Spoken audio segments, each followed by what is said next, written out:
Good evening, everybody, and welcome back inside historic Keyworth Stadium for tonight's UWS season finale as Detroit City FC plays host to Lansing United. Alongside my broadcast partner, the very dapper John Krieger. My name is Neil Rule. We are your Google Fi broadcast team for tonight. And John, the season finale tonight is one for the crest. You know, there's never a match for Detroit City FC where there's nothing to play for. Sure, there's no playoffs coming, but it's still one final time to show out for your fans and to build the culture of this club, because there will be more than just this season for Detroit City FC. This is about getting ready for next year. And that is a topic we will touch on all throughout the match here tonight. But speaking of showing out, someone who showed out her entire career for DCFC, Sarah Hughey, will play her final match here tonight. And John, all the way through her standout time at Michigan State, up here coaching for DCFC, playing for DCFC, she's been a soccer lifer. She is the perfect captain. She set the example. She was the leader on the pitch, in training. She was the player everyone else worked hard for because they wanted to live up to her example. Only one season for the DCFC crest, but her legacy is going to last a very long time. And certainly we will keep an eye on her as she continues her coaching career. On the other side for Lansing United, John, the drink is really stirred up top, and that's with Cameron Evans. She scored a goal last week. She had a goal against DCFC earlier this season in the DCFC win. All eyes on her. You know what? She's a great player. 5 goals in 9 games. Really, that front three for Lansing is how they're going to want to get things done this evening. So it's all about the midfield. Deny, deny, deny. If they can't get service, they can't score. It's cutting the head off the snake and making sure Lansing United doesn't have the chances. And for as complicated as soccer can be, sometimes it's very simple, John. When we come back, we will get you the starting 11s. And, of course, we will kick it. Detroit City FC, Lansing United. No other words needed. Coming up next.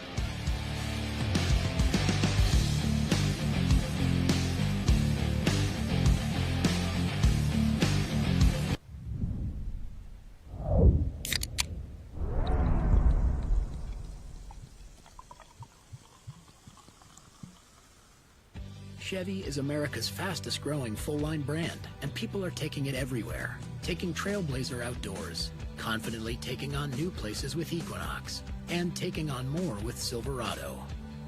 Whatever you do, there's a perfect Chevy to take you anywhere. Find your perfect Chevy. GM employees with a current eligible Chevy lease can get this Blazer for $219 a month. Chevrolet, the best-selling family of SUVs in Metro Detroit. Chevy drives the Motor City. Visit ChevyDetroit.com. The highways and the throughways try to map you, baby. I got your back. To the rest of the world, Detroit is where they build cars. But to your Metro Detroit Chevy dealers and everyone who proudly call themselves Detroiters, it goes way beyond that. I got your back. Detroit may be known for building cars, but together, we all built Detroit. We are one when we get going. Put it in D and see why Chevy drives the Motor City.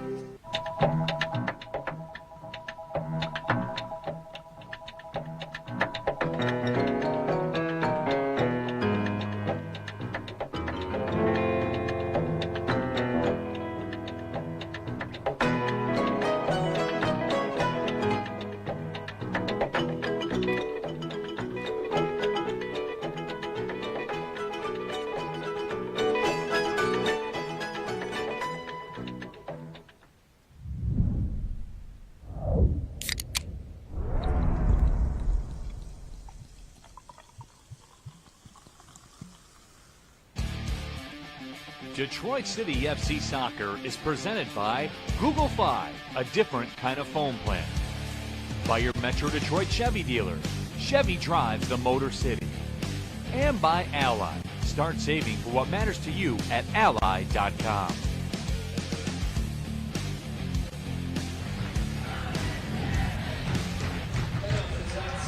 Welcome back inside historic Keyworth Stadium. There is Sarah Hughey, who was honored before tonight's match with Sean Mann, Sam Pirani out there as well, as she was given a jersey, certainly well-deserved. The captain of the squad, over 50 matches started during her career at Michigan State, as this is her final match. As we said, let's check out tonight's starting 11, brought to you by DMC, the official sports medicine provider of Detroit City FC, and a bit of a change-up at the keeper spot, John. You know, and I love the decision to put Gabby Shriver in it. We saw her play here at Keyworth the last time you and I were together, and I really enjoy the way she commands her area, the communication with the back line, and she's a keeper with a little bit of swagger, Neil, and I really like that about the way that she anchors the defense. I'm a big fan of the swag. There is no doubt about that. On the other side, for Lansing United, they're starting 11. A little bit of a limited roster for Lansing United here tonight. But speaking of Michigan State players and speaking of the keeper spot, Madison Clem, redshirt sophomore at Michigan State, getting the nod. You know, she comes in and they're keeping her in a bit of bubble wrap because they've only got one keeper on the squad list tonight, but she is someone that can make the big save when she needs to. Look up front there, though. That front three of Stinson, Buck, and Evans, they are going to try to play off each other. A lot of good 1-2 in between all of them, but the key tonight is going to be controlling the midfield and denying them the opportunity to create in space. Big-time coaching matchup here today as well. We know the book on Sam Pirani in his second season for Detroit City FC. He was a four-time All-American at Madonna College, played professionally for the Cincinnati Riverhawks of the A-League. On the other side for Lansing United, Jason Christ, a two-time NAIA National Coach of the Year, has been the head coach of Spring Arbor women's side for 22 years. Now, John, here's a fascinating stat. They won the national title in 2015 and 17. They didn't in 2016. But in 2016, they outscored their opponents 91-5, losing into the national championship match. So he is a big-time coach. All he's known is success. This will be a great chess match between two great soccer minds. And listen, not only that national championship you're talking about, how about separate 32 and 42 match unbeaten streaks? Right. This is someone who knows how to win and also knows how to get the most out of his players. Going to be a good matchup tonight. And there is Sam Pirani. Detroit City FC coming with that 5-4 mark. They are third in the UWS Midwest North Conference. Lansing United 3-5-1, and really was a bit unlucky this year for Detroit City FC. When you look at, you know, as the season played out, certainly the schedule played a piece as well. But as this DCFC side marches on here tonight, John, I think you put it very well on your screen right now. That is what you play for. You play for the crest. You play for these fans. And make no mistake, there's a lot on the line here tonight. Absolutely. They want to show out. And this is all about laying the groundwork for 2022. When you are judging the Detroit City FC women's side, the temptation is to look at the men's side and where they are 10 seasons in. That's not the case. You need to judge 2021 Detroit City FC women against 2012 and 2013 Detroit City FC men. And in terms of that, Sam Pirani and his staff have done so well in building off of what the men had already laid before them. And they have set down a culture. And this is about taking the next step, getting a result even when there's nothing to play for playoff-wise, and showing out for your fans. So we are just about ready to roll here. Mami Yamaguchi will put the ball in play. Detroit City FC will possess it first in those maroon kits, and making a beeline down the pitch is Melanie Forbes. Very aggressive take early on.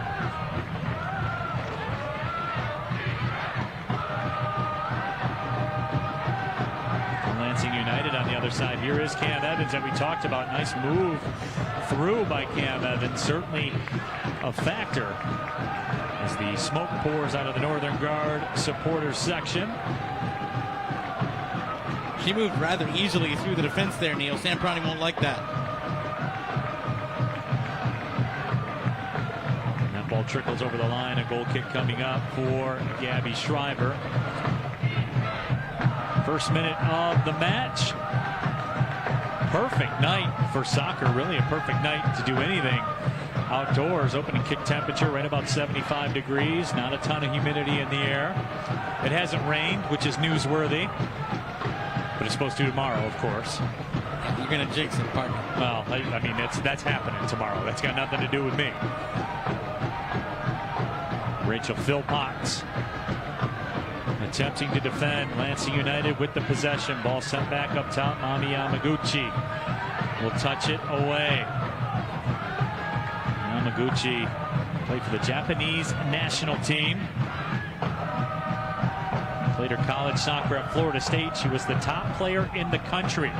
She was so good, her numbers retired down in Tallahassee. That's saying something. Also won the soccer equivalent of the Heisman Trophy, and played for the Japanese national team at a time when Japan was coming off of being in a World Cup final against the United States. So that says something about her ability.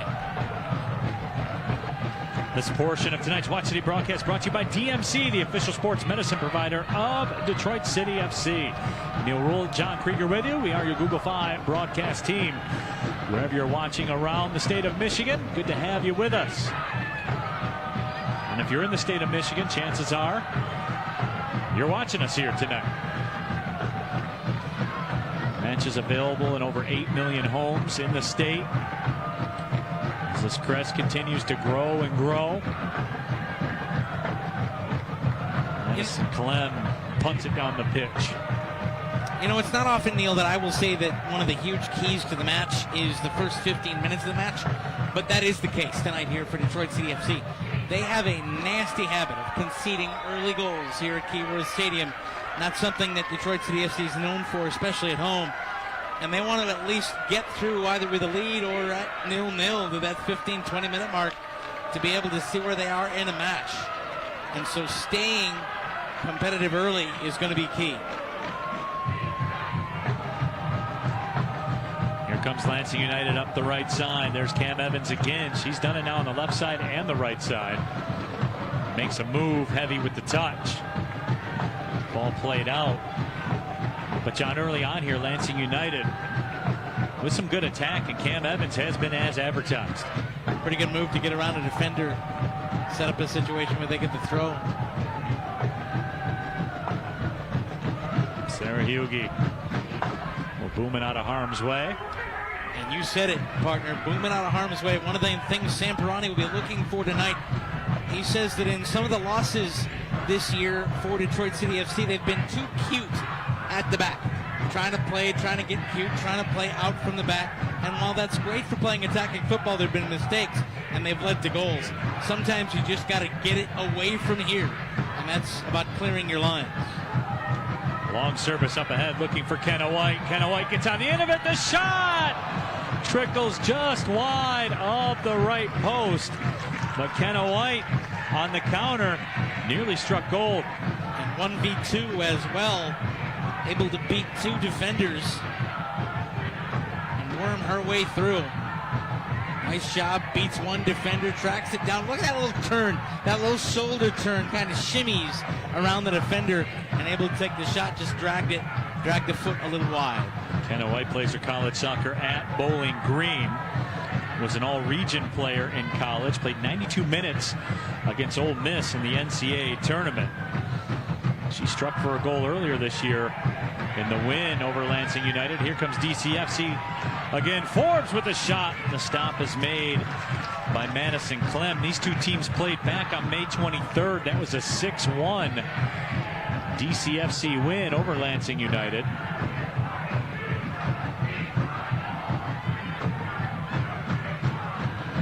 Worth noting, though, partner, that you talk to Sam Perroni and he says this is not going to be that 6-1 game. Remember, that Lansing United team really came together kind of late. They didn't have a whole lot of practices as a group. Mami Yamaguchi making a run up the right side. Forbes has it played away.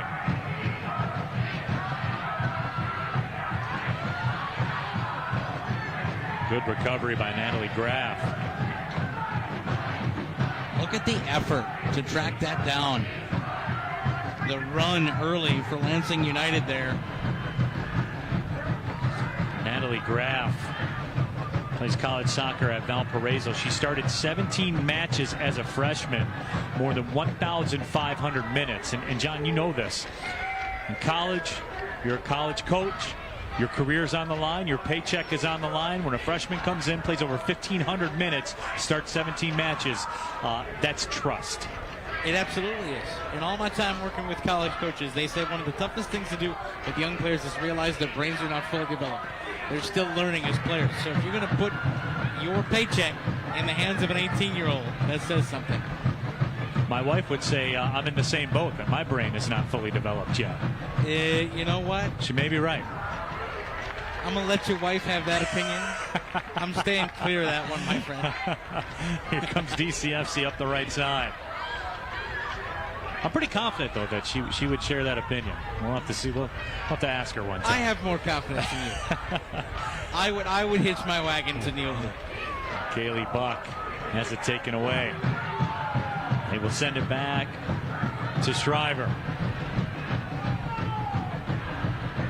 7 minutes into this one. And, John, a good start. We've seen some back-and-forth action, some action up the wings.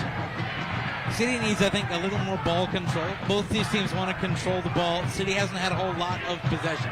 Lansing United has had a little more of the ball, a little more of the attacking prowess. What I like is that it's good as a good defensive shape for City. There haven't been a whole lot of mistakes. The chances have been created by Lansing, not given away.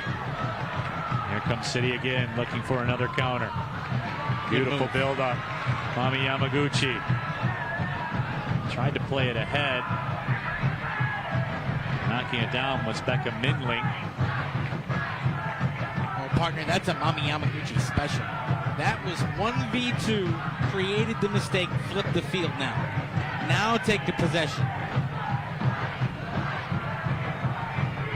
Service into the 18. That ball headed away, but right to Mami Yamaguchi. Yamaguchi crossing over. Yamaguchi stepping through. Goes down to the turf. The official says play on. And that's a good decision. She tripped over the ball.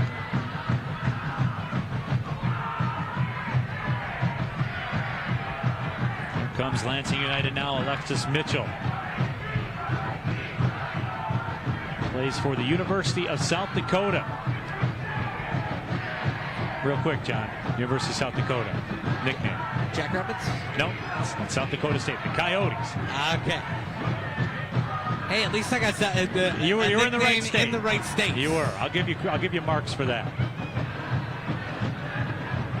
Pass slotted ahead to the left side. Throw in coming up now for DCFC. Good crowd on hand here on a Saturday night. You know, it's fun. You talk about the crowd, you talk about the supporters. One of the things that DCFC has had to learn to adjust to, and it will be something they will grow into in future years. Playing in front of this crowd at Keyworth has actually made it hard for DCFC's players to hear each other. There was a learning curve of not being able to talk to your teammates because you can't hear each other on the pitch. Road matches, it's easy. You can talk to each other, you can shout out runs. Here, the drums drown out everything. It's a different playing style, having to play without that communication. There's a giveaway by Detroit City FC. Anna Stinson. The shot goes over top of the bar. And, John, this was something I directly asked Sam Perani about in our weekly conversation, because this is exactly what I was talking about. City made a mistake there. There's no question about it. But this may be the first time I remember they got away with it. They didn't pay the ultimate price. It seemed as though through the middle stretch of the season, every time they made a mistake, they paid the ultimate price on the scoreboard. Yeah, they could play 85 minutes of good soccer, have 2 giveaways, and lose 2-1. And, you know, some of it is the way the ball bounces. And to Sam's credit, there were no excuses. No. None. Because we gave him plenty, I think, of bona fide, excuses. Your crossover game is against the best team in the league. Probably the best team in the nation. And, yeah. If you go by the numbers. I mean, let's be real about it. That Chicago Mustangs team, they can play. And they're going to be right in the mix for the UWS championship. You know, there are some cream puffs on the other side of the Midwest Conference draw that would have been an easier 3 points. And that and a couple of other goals are the reason that we're not talking about Detroit City FC hosting a playoff game. Those kind of bounces. You build the culture, the bounces will take care of themselves in future years. Ball at the top of the D. City with it. The whistle sounds before Ashley Zugay could get her attempt in on frame. The officials here tonight: Christian Vorovenci is the lead official, Jake Derrimer the assistant, Robert Ruda the other assistant, and Aaron Scherer is the 4th official. The Neil Rule, John Krieger with you. We are your Google Fi Watch broadcast team, bringing you the sights and the sounds from Keyworth Stadium in Hamtramck. Extra special hello to those of you watching anywhere in the state of Michigan on our network affiliates, including one in the home of our opponents, Lansing, and I believe CW5. That is the case. Aaron's clearance attempt goes off of Lansing United, so a throw-in coming up. And there's Alex Thomas. Started 2 matches for Michigan State last year, but I'm sure made John Krieger proud scoring a goal against Michigan. Anytime you do that, anytime you score against the Wolverines, you're a winner in my book. That's a better clearance from City. Just hoof it out of there. Endling played it up, and now City gains the control. Kenna White's got a good run if they can find her. And they did. Kenna White goes down. Turf monster there. More bodies hitting the turf. Melanie Forbes spun herself into the ground there.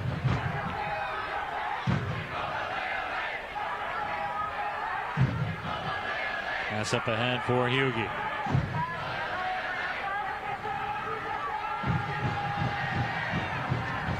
City with some space on the right side.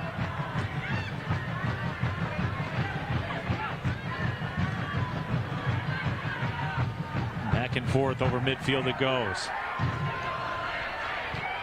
Yamaguchi the touch, looking for Kenna White. Here comes City. Melanie Forbes, the cross. White couldn't catch up to it, and it's headed away temporarily. I like the run by Kenna, though. Got into space again. That's what you like to see out of a forward. I don't want a forward playing a ball back 30 yards from goal. I want a forward in the box, putting herself in a position where she can get on the end of the cross. And that's what Kenna White has done tonight. Get in those forward areas. Make yourself a target. Good no call. Oh, I was about to praise our official for a good no call. And then he made the call.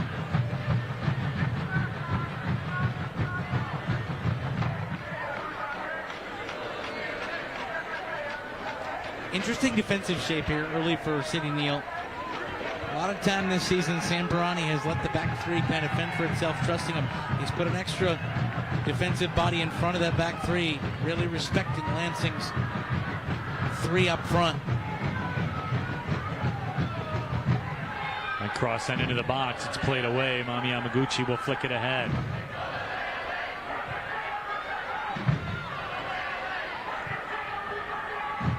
Really enjoy watching Mami Yamaguchi play. I mean, you can just tell the pedigree, certainly at a high level, does every single little thing right. And cross goes all the way through. It's a joy to watch her play. I mean, you can tell that she was a high-level player.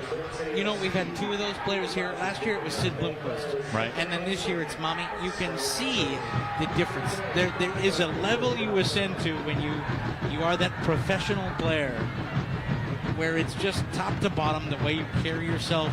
We see that on the men's side with Anthony Manning. Just that body that radiates, I'm going to get it done out here. As my 12-year-old son would say, they hit different. When she's out there on the pitch, she hits different. And then my 12-year-old son would say right after that, Dad, you're cringy. And I would say, okay. Your son is right on both counts. I cannot agree with Little Rule. He hits me with a cringy all day. Whenever I use his little vernacular, he always says, Dad, you're cringy. When we're off the air, I'll tell you a story about a couple of things I said in front of a staff meeting of high schoolers that reminded me that I was pretty cringy. That I was old. Really quick. Here comes City up the left side. Just trickles across the line.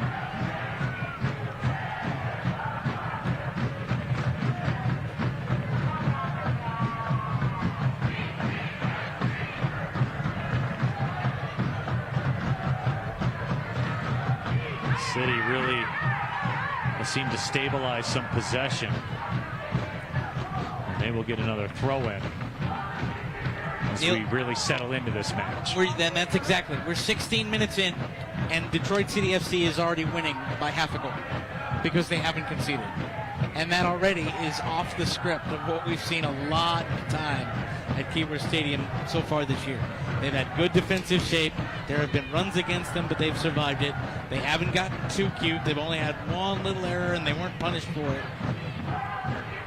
Their bugaboo, back when Justin Verlander was pitching for the Tigers, remember when he'd give up 3 runs in the first inning and then retire 18 straight? That's the same thing that City's had going on for them so far this year. So to get through the first 15 minutes and we're still 0-0, that's a win for Samperani.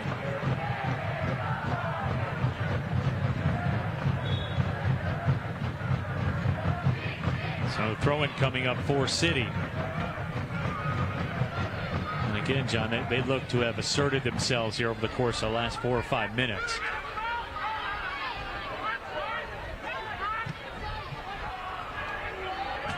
Beautiful setup. As Phil Potts touches it ahead. Madison Duncan into the box. Her cross gets through. What a tremendous stop made. The ball still loose inside the 6. But Madison Clem saves the day for Lansing United. Through 2 screeners, Madison Clem still saw the ball, got the palm down, made the save. That's a heck of a move.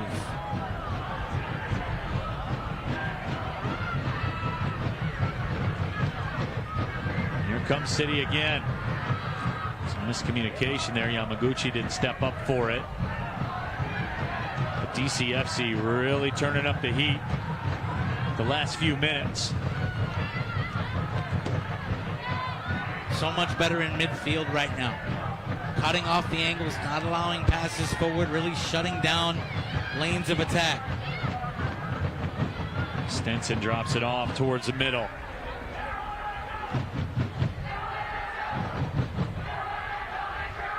Far side attack for City that was expertly defended and played away. Both Phil Potts tonight, Grace there on that clearance, and Rachel on the midfield play earlier, having some good moments tonight for City.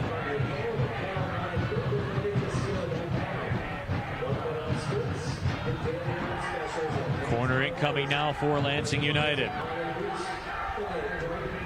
Bounces through, it's headed away. Alex Thomas will track it down. Thomas serves it right back in. Flicked wide nicely by Rachel Philpotts. First team All Horizon League performer for Milwaukee. And here comes Hughie. Tried to go in space. Didn't get it far enough up the field for Melanie Forbes. That is so unselfish for Hughie. I would have liked to just see her turn and go for goal. She put the steak on the grill. She should have had the chance to go eat it, but she was unselfish. And the ball shepherded towards the line by Bayron. Bayron plays her college soccer at Bowling Green, was the 2018 MAC tournament MVP, had the game-winning penalty.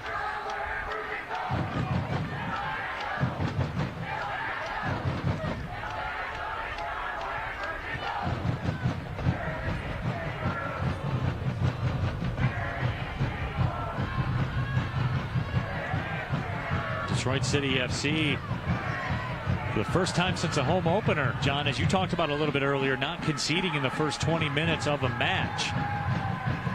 And make no mistake, too, John, you could tell there was a sense of relief, I think, from the side because you saw the play turn up a bit. Yeah, we're not behind. We can still play our game. The plan is still intact. Oh, look at the body there by Graf. Absolutely turned her defender, or turned her opposite number, and then draws a foul.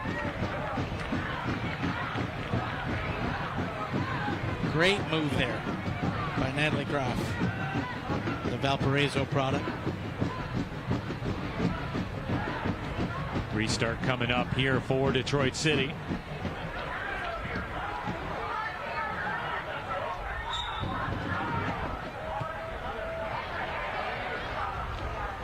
Yamaguchi 1v2, and she won the ball. Oh, what a ball from Philpotts. Toe poke ahead. Hughie, the cross. Stepping across. Melanie Forbes has it inside the 18. Forbes, the shot! It's off the crossbar and headed over top of the frame. Well, Detroit City FC doing everything but scoring right now. Now you talked about those bounces, partner. There's another unkind one. Comes through all the way. And they fire. And off the underside of the bar.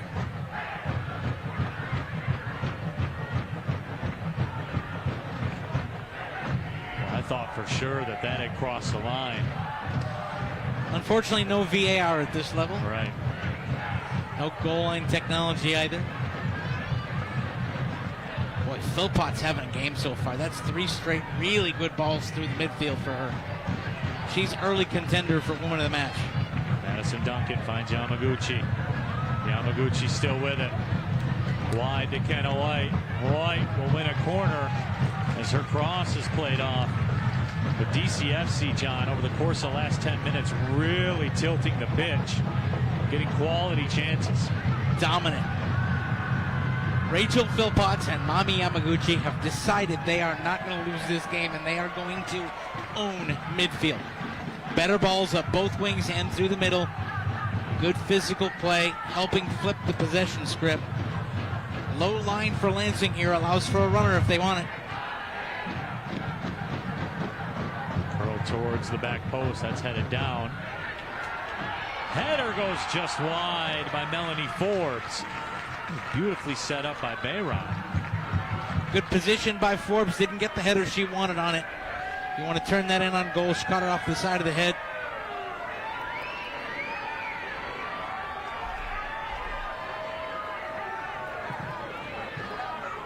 Goal kick sent up the pitch.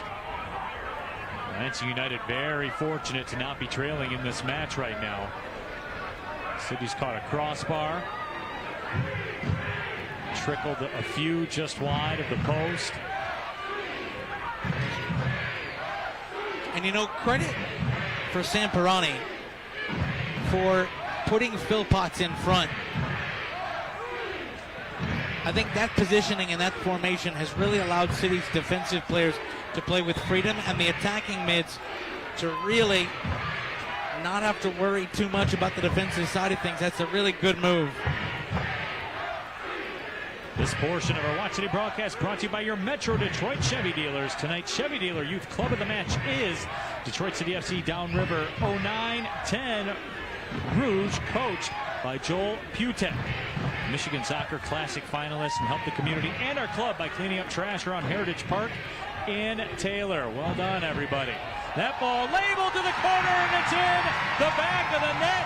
Tremendous effort by Kenna White as they break through, and it's 1-0 City.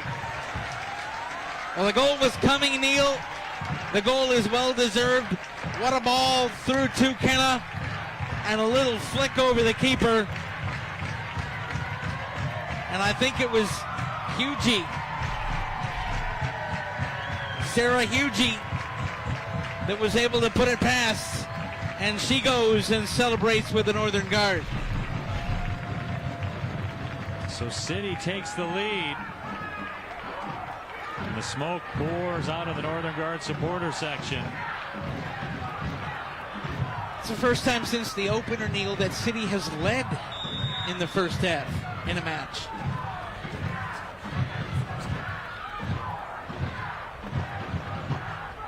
So City gets the lead.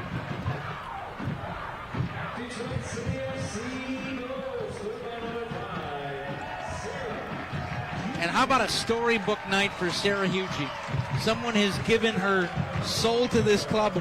Remember, this is someone, she's the elder stateswoman of this club.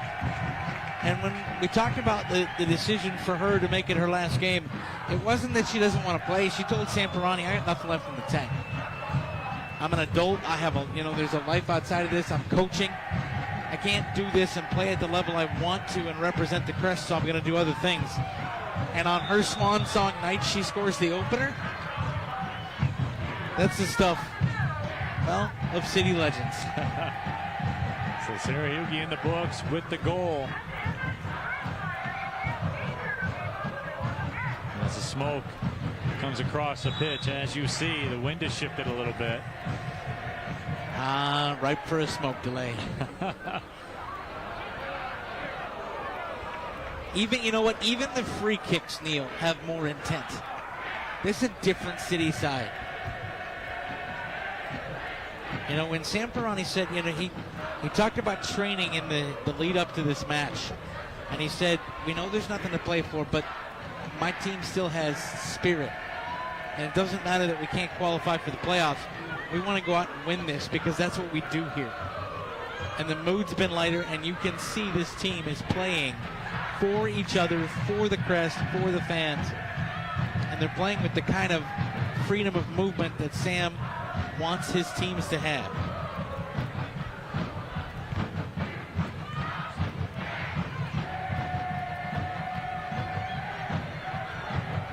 Yamaguchi. Oh, what a nice move with the head. Hughie. Touch wide. Here comes City again. Grace Philpotts on the left. Philpotts hesitates. Her cross. And that's knocked away by the keeper, Clem. That may have actually been labeled for that upper left corner. She bent that through. And coming right into the living room here. Good work by our camera crew. So the corner comes. Corner service into the mixing bowl, and it's flicked ahead and over the line. I believe that was Kenna White that got on the end of it. Kenna's getting herself into better position tonight. Now, there's better midfield play to allow her to do that, but she's been dangerous on a number of different chances this evening. Look at Graff again. Just hoof it out of there. She's had 3 or 4 good clearances tonight, Neil. Natalie Graff has been very strong here this evening. Workmanlike effort. Just clean up the trash.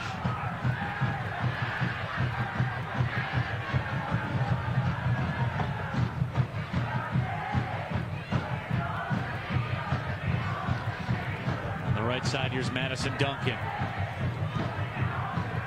Curls it through. Hughie, the goal scorer. Yamaguchi. Toe poke ahead. Cleared out.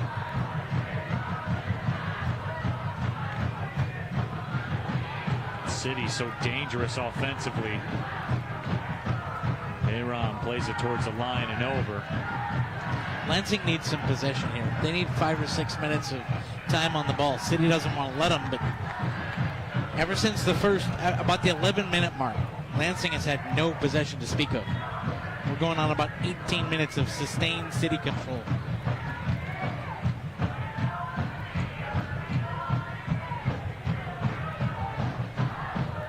It's Lexi Ponstein.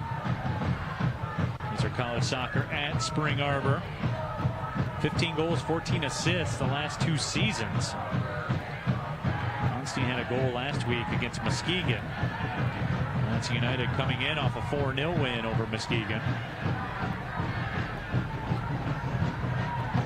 A lot of players from Spring Arbor on this squad for Lansing United. Frankly, when your coach is the head coach of Spring Arbor, and you can do that because you're at a lower level and you don't have that prohibition against coaching your kids in the summer. Between that and Michigan State, they're heavy representation between the two schools. And that allows Jason Chris to be able to communicate through his players. You got a bunch of people that understands the way he likes to play. And they understand it very well, winning 2 NAIA national titles, and losing in the championship match of the 3rd. 32-match winning streak, 42-match winning streak. I mean, that's crazy. Like when you have an all-star team in Madden, that's what that is like. Yeah. That is, I don't care what level of the game you are at, when you play, 25 matches in a season? You go years without losing? Yeah. Like calendar years? At any level, that is acceptable and noteworthy. All right, final 15 minutes of the first half here. Keys, simply hold the lead if you're City. Hold or try to expand it. Keep the pressure on. Keep your foot on the gas pedal. Do not allow Lansing to hang on and get to the locker room with any type of momentum.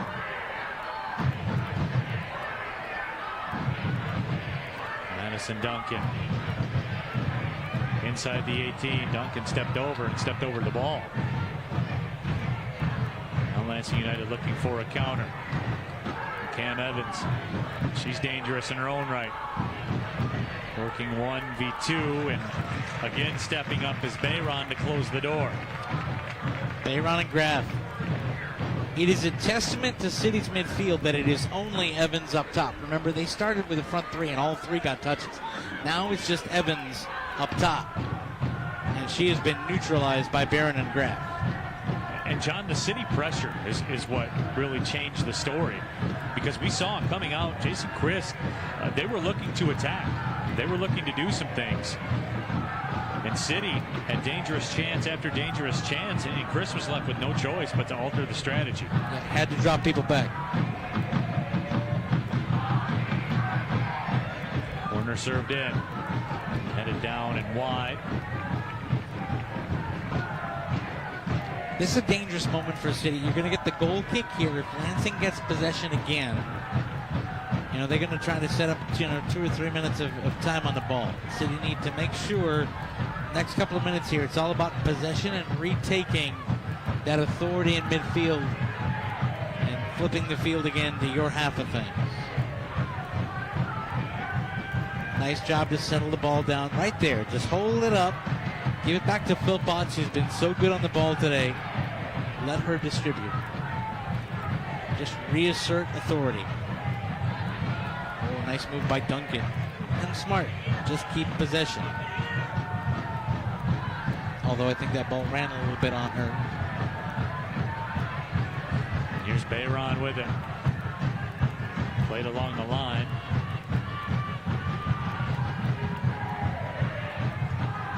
City will get the throw.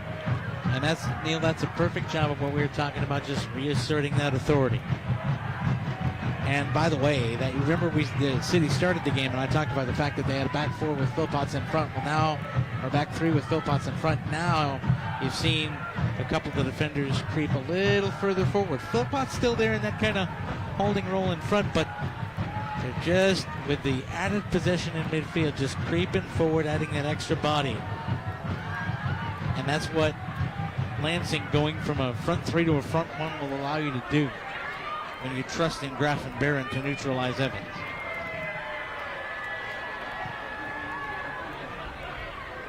City through the middle, still with it. Yamaguchi catches up to it. Works it towards the left side. Sent inside the 18, turning, getting the shot away with the left foot was Uguay. And going down to the ground was Clem to make the stop. And Clem did not look, for as sure-handed as she is, she almost looked a little bit wrong-footed going down there to get that.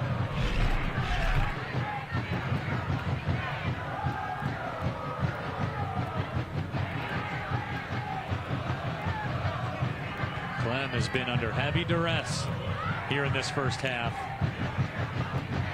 Crossbar has been her friend. That's a giveaway you don't like. Lansing United with it. That'll trickle through. It's played away. Now it comes free to Mitchell. Mitchell finds some space on the right side, and it's cleared out by Bayron.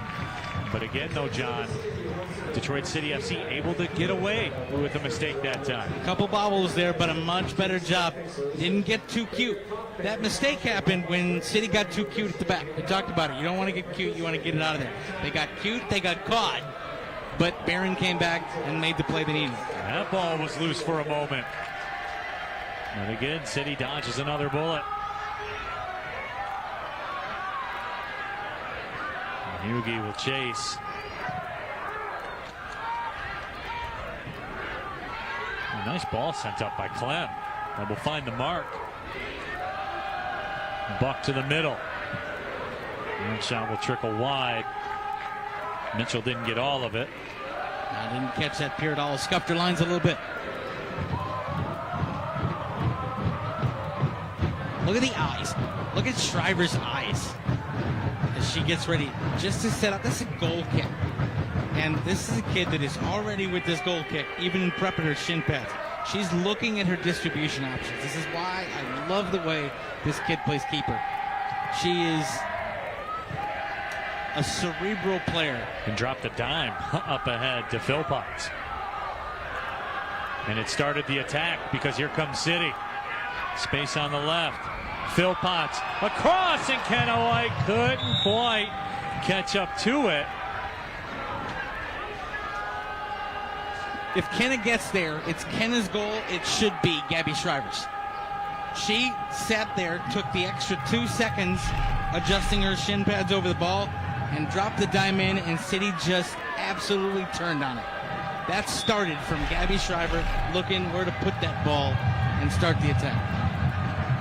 And then Kenna White with another good run.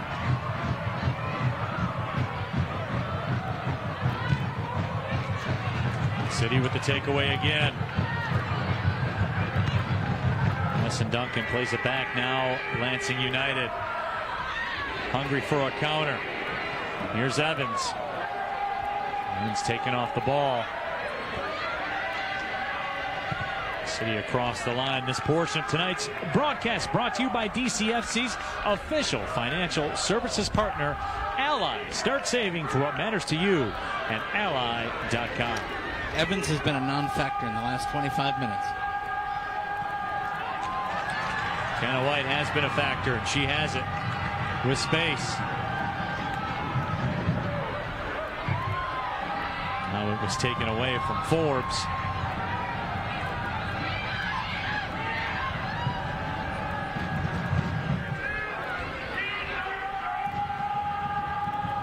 And recovering was Philpott. And she will turn for City. Just a lot of space in the midfield for DCFC. Hughie take it down. That was a two-handed shove.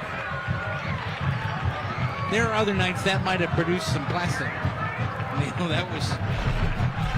that was an egregious two-handed shove. That is what we call a professional foul. I mean, there was extension of the arms. Look at the options for City forward here. You got Kenna White on one edge, Fleming on the other, and Mami Yamaguchi in the middle. And Graff comes back to track back and not allow Evans to take advantage of that flip the other way. And Evans is visibly frustrated right now. She's out for game. City has taken her completely off the game. We talked about it in the open. Deny, deny, deny. Well, that's what's happened for the last 25 minutes. She's had no service. And because of that, she's starting to snatch at the ball and not play thinking players soccer. Here's Hughie inside the 18. Hughie touches it. Yamaguchi has it. Her shot is blocked. Shot in again. And the stop is made by Clem. But Hughie made a bid for a brace. Boy, I'll tell you what, City buzzing there. And Mami Yamaguchi had the chance. She wants it back.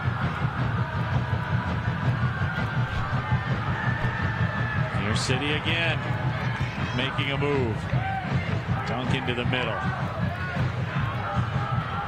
And John, I'll tell you what, I think the focus has changed. I mean, you talked about if you're City, as that ball sent up ahead looking for Evans. Oh, look at Barron. Just absolutely beat her player. She was beaten by 2.5 paces and spun Evans around. Great job by the back two of Graff and Barron tonight.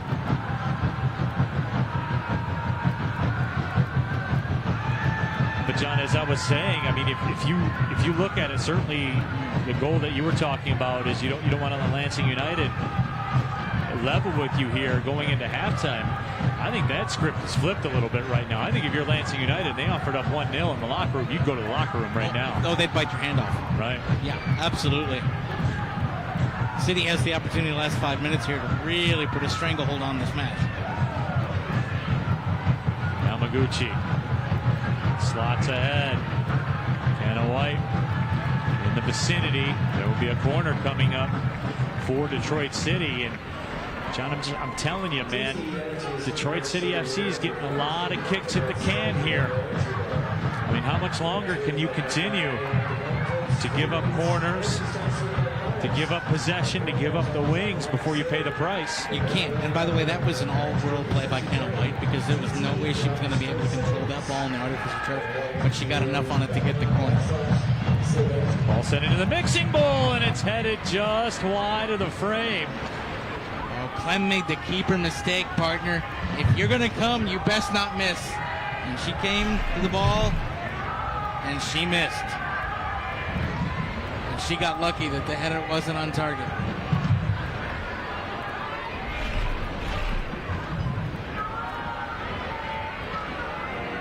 Alexis Mitchell. It's a 2v2 situation as Mitchell slows. Her pass slotted up ahead, but the door is closed by Natalie Graff, as it has been really all night long. Service into the box. And a goal kick coming up. See Graff back there, and I channel my inner Monty Python. What is your name? What is your quest? What is your favorite color? She has been the ultimate gatekeeper tonight. Monty Python, huh? Absolutely. I'm sure that's a hit with the younger digital audience, John. You know, if it isn't, then it should be. Well, it's not. So, listen, you were talking about being cringy, partner. that was pretty cringy. I'm not going to lie to you. Here comes Hughie on the run. She can't quite get there. She has definitely not been cringy here tonight. She has the goal, and she's played tremendously. You know what she's playing like? She's playing like she wants to go out one last night with a match to remember. And it's been a match to remember so far.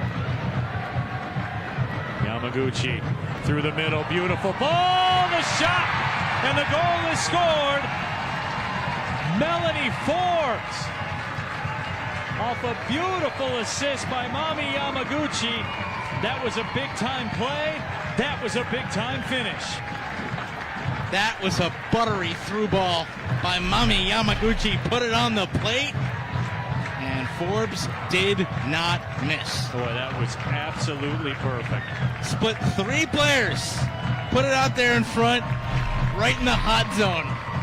And Melanie Forbes with a strong plant leg and nothing Clem could do.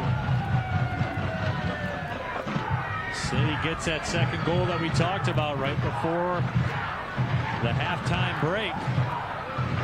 And it's been a while since we've said this. This is a 2-0 lead. City has it well deserved, and it could be 3 or 4.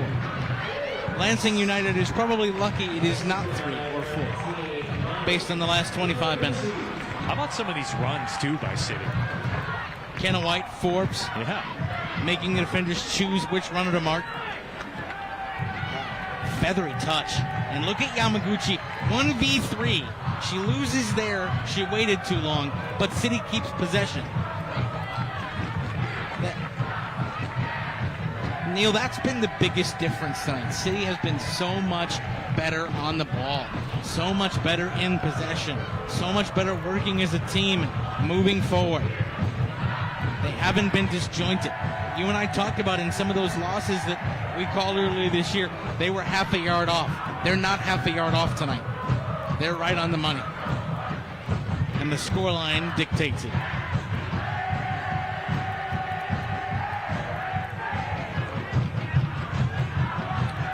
Really, John, you look at this match so far, City made 2 mistakes. They got away with them along the back line.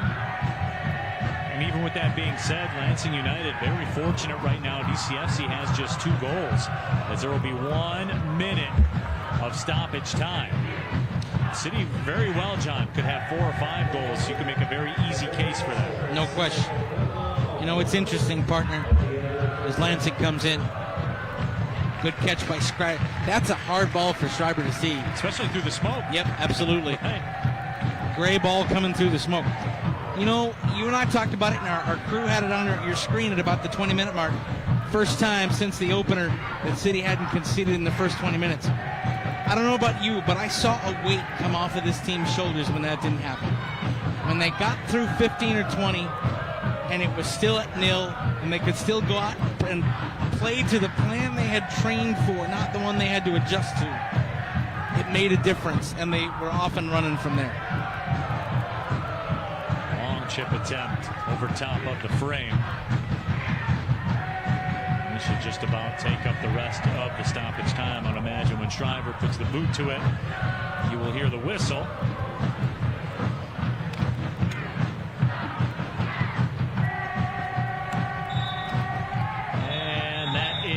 The case. Terrific 45 minutes from Detroit City. They have a 2-0 lead. And John, they're buzzing. it's a complete performance. That is probably the best 45 minutes that we have seen from the women's side at Keyworth Stadium this season. It's a deserved lead. It's a lead Samperani will love. It's a lead the players have earned. You look for more in the second half.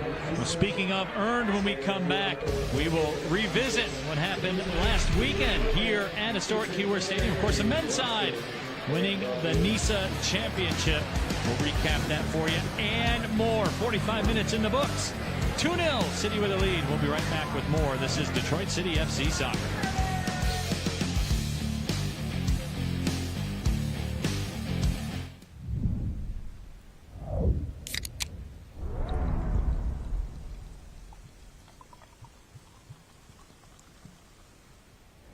Football is a big deal in this house. So when Maurice was injured, we immediately thought the worst. To see my baby lose his joy hurt. The DMC, Rehabilitation Institute of Michigan, is here to help athletes get back in the game. They're like families. It was a long road, but we made it back. DMC, Rehabilitation Institute of Michigan, a community built on care. DTE Energy customers can get their share of huge lifetime energy cost savings. How? By using our website. The Oslin's new programmable thermostat saved them a bundle. And their new efficient furnace earned them a hefty rebate. All over Michigan, people like the Oslins are saving. Why not you?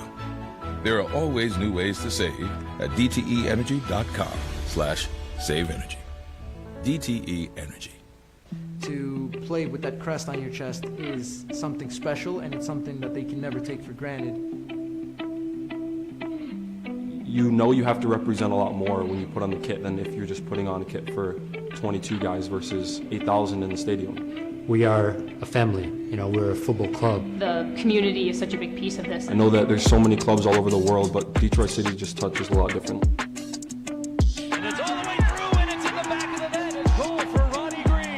Hugie, she created, and Fleming was able to get the tap in. Steinwasser closes the door. There had to be all world to make the save, and all world he was. As far as development, it's essential that we have a youth program. You're talking about a culture. You're talking about trying to build something that is everlasting. Detroit City is championship city. Come on. 3, 1, 2, 3, City.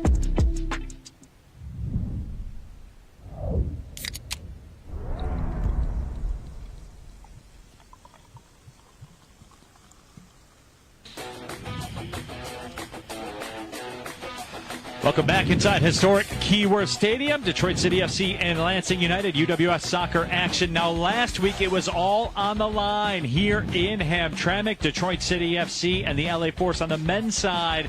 And, John, a championship, a trophy was on the line. It was much more than that, though, for Detroit City FC. All the pressure, everything leading up to it.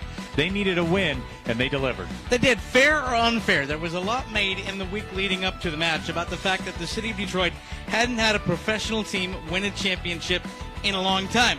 And there was some banter out there that Detroit City FC was a pro team that was competing for a championship that week. It was the first time of asking, and by getting the win, you got the respect, and the narrative changed. There was an awful lot of acceptance. It was a major step up for the club and the dynamic in this city. Now, oftentimes, as you do see with a trophy on the line, there was a bit of a feeling out process to the match. But once things picked up, you saw what was on the line. The physicality there as Connor Rutz caught some boots right to the grill. And back and forth, these two teams went. But there was that feeling out process, but the action did pick up. It did, and LA Force had come in here to Keyworth. They were good and played the man, and then, of course, the mistake. You've got to be perfect against a team like Detroit City FC playing at home. This wasn't perfect, and it was all Detroit City would need. Yeah, a disaster for the LA Force as they would touch in the own goal. And as it turned out, that would be the difference for DCFC in winning another title. But, John, as you said, there's pressure. When there's trophies on the line, moments like this tend to happen. At least you see them a lot more when all the marbles are on the table. Well, LA Force knew with the way that Detroit City FC took the regular season meeting by the scruff of the neck and got the win and pulled away that they needed to have a complete effort. effort and the clinical performance of Nate Steinwasser in goal, denying things late. It wrapped up the championship. They killed off the match in a clinical fashion, and they wrapped up that trophy for Detroit City. You see the emotion from Nate Steinwasser. He got yet another clean sheet, stepped up huge in the second half of that match to lock down the victory, and another trophy on the mantle for that man, Trevor James. I mean, John, we talk about him all the time. He's the best in the business. You know, all he does is win, as the song lyric goes, and that's what Detroit City FC has done since he moved them up. Another confetti shower, another NISA competition, another trophy, another Detroit City championship, and it continues to build for the club. And the other thing so important, you see immediately after getting the trophy, where do they take it? Over to the best supporters in American sports, continuing the club, not franchise model, and continuing the relationship with the fans. Northern Guard used to championship trophy celebrations. They got another one when we come back with the second half. Detroit City FC, Lansing United here, UWS soccer action. More from Keyworth. This is DCFC Soccer.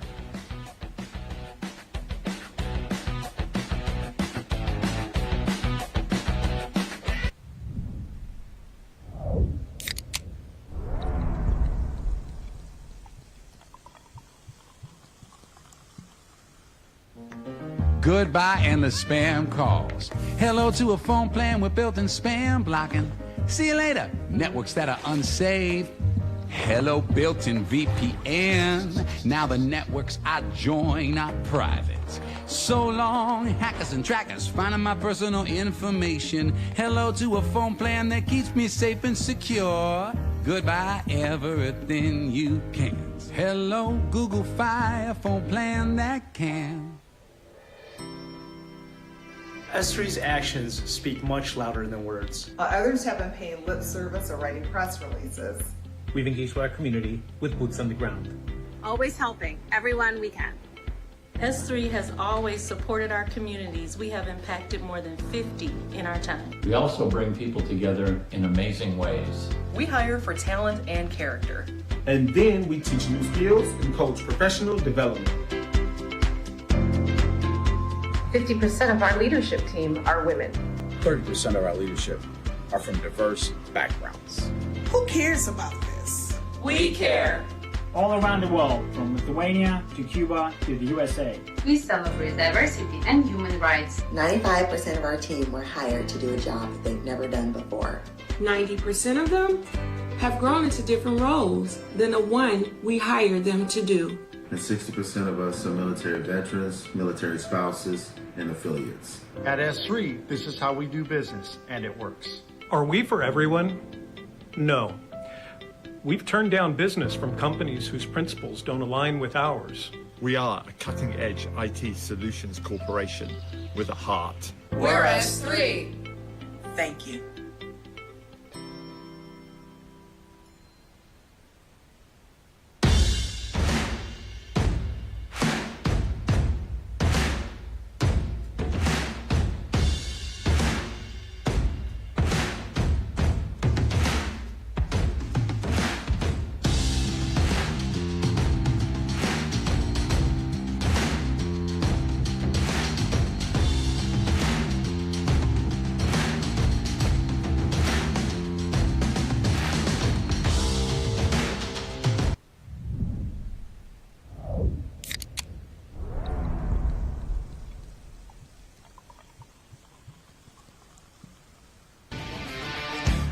Welcome back to halftime here at historic Keyworth Stadium. Let's get you caught up with everything going on with the Crest. Detroit City FC news and notes. The UWS 2 team with a 2-0 victory over Grand Haven earlier here at Keyworth. And John, for the U23 men's side, business is booming. 9-1, and they are impressive. They have dominated league play, and that really speaks to the way Detroit City FC wants to develop young players and develop quality young teams as a pathway to the first team. They're taking that seriously, and the record shows it. The Independent Cup gets underway on Wednesday, next Wednesday, July 14th against FC Buffalo. We will have a digital broadcast for you on the YouTube platform and others for that match. And, of course, the Chicago House will be in the house as NISA League picks back up the fall version of it on August 7th as we look ahead to the Detroit City FC schedule. as far as NISA and the Independent Cup is concerned. Brought to you by Google Fi. But John, get comfortable here at Keyworth. We're going to be here a while. A lot of matches for the rest of the year and the season, and I love the way it kind of splits up. The blast from the past, bringing in teams like FC Buffalo, Livonia City FC, a nod to the NPSL days. And then I'm really looking forward to seeing what Chicago House brings into things, because that franchise, the way they've started, really exciting addition to NISA. Lots of buzz around that Chicago House side. There's no question about it. Certainly in the city of Chicago. Will indeed be interesting to see what they are packing. And, of course, it's Detroit and Chicago, so I'm here for that. I love that. I love that kind of rivalry, and I think that's something the league will need. Absolutely. When we come back, we'll kick it for the second half. Detroit City FC and Lansing United coming up next.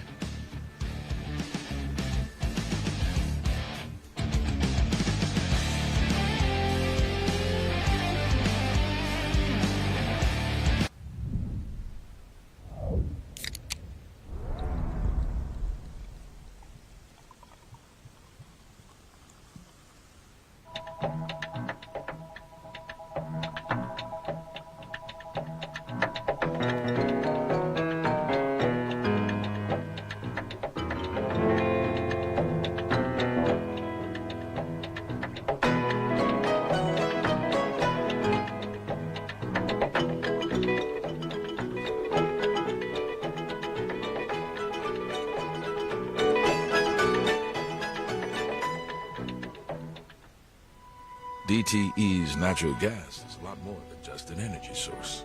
It perks up your mornings and eases you into relaxed evenings. It works both hard and smart. It can help heal the body and transport the mind. And at the end of the day, cleaner, safe, affordable natural gas is there to do more than just dry your clothes. It's a warm hug waiting to happen. DTE. To play with that crest on your chest is something special, and it's something that they can never take for granted. You know you have to represent a lot more when you put on the kit than if you're just putting on a kit for 22 guys versus 8,000 in the stadium. We are a family, we're a football club. The community is such a big piece of this. I know that there's so many clubs all over the world, but Detroit City just touches a lot different.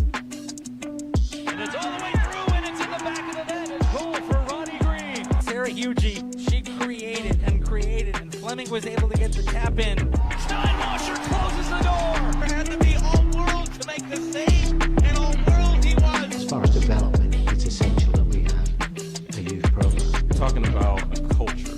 You're talking about trying to build something that is everlasting. Detroit City is championship city. Come on. City on 3, 1, 2, 3.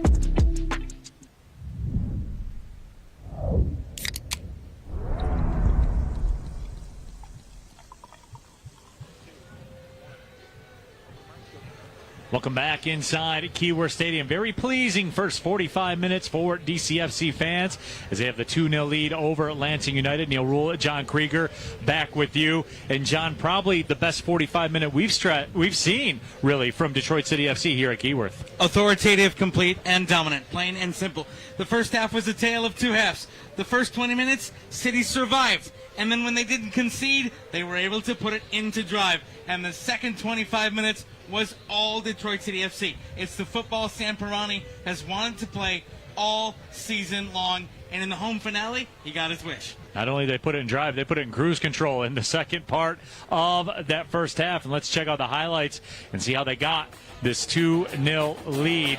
And John, really to start this matchup, Lansing United came out with a plan to where they wanted to come out, they wanted to play here today. They wanted to attack.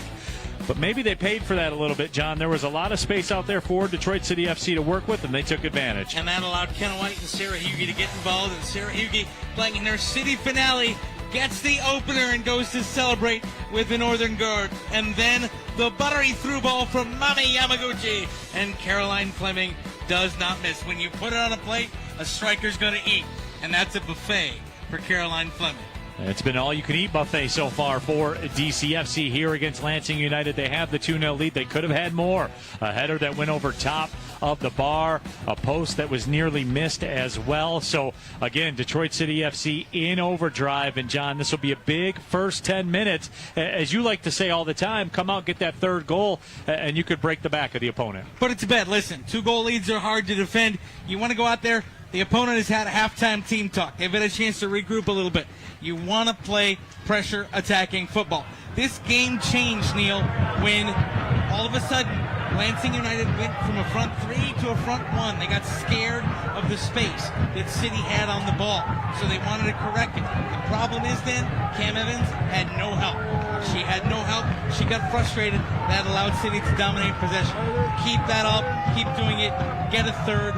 One for each of the points you're going to get the win. And now we will start the second half here as the whistle sounds. Lansing United with the possession. Neil Rule, John Krieger, your Google Fi broadcast team. As City enjoys that 2-0 lead, that next goal of monumental importance, as we were just talking about. City gets it. That could be the cakes on the griddle. However, if Lansing United gets it, this is a new match.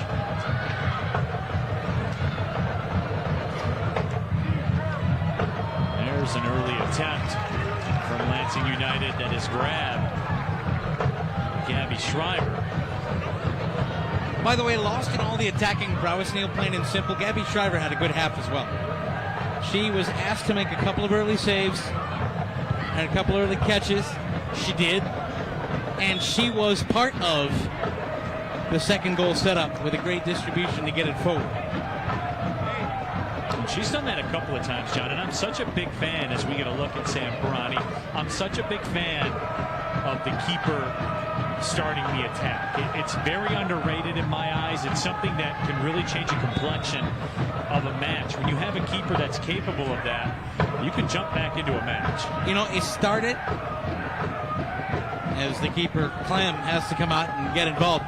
It started with Jurgen Klopp at Borussia Dortmund before he went to Liverpool, and also I think Pep Guardiola when he was at Barcelona, really making the keeper part of the offensive attack. Mauricio Pochettino also did as well. It's become part of what the game is, and Gabby Schreiber is very good at it. That ball comes out towards midfield. Lansing United. Service up towards the box. Coming off the line is Schreiber. This portion of our Watch City broadcast brought to you by Google Fi. We're proud to have Google Fi, our new official partner of Detroit City FC. As Hughie will make a run up ahead, but the flag is up. Google Fi is a different kind of phone plan with simpler pricing and smarter coverage. You can learn more at fi.google.com.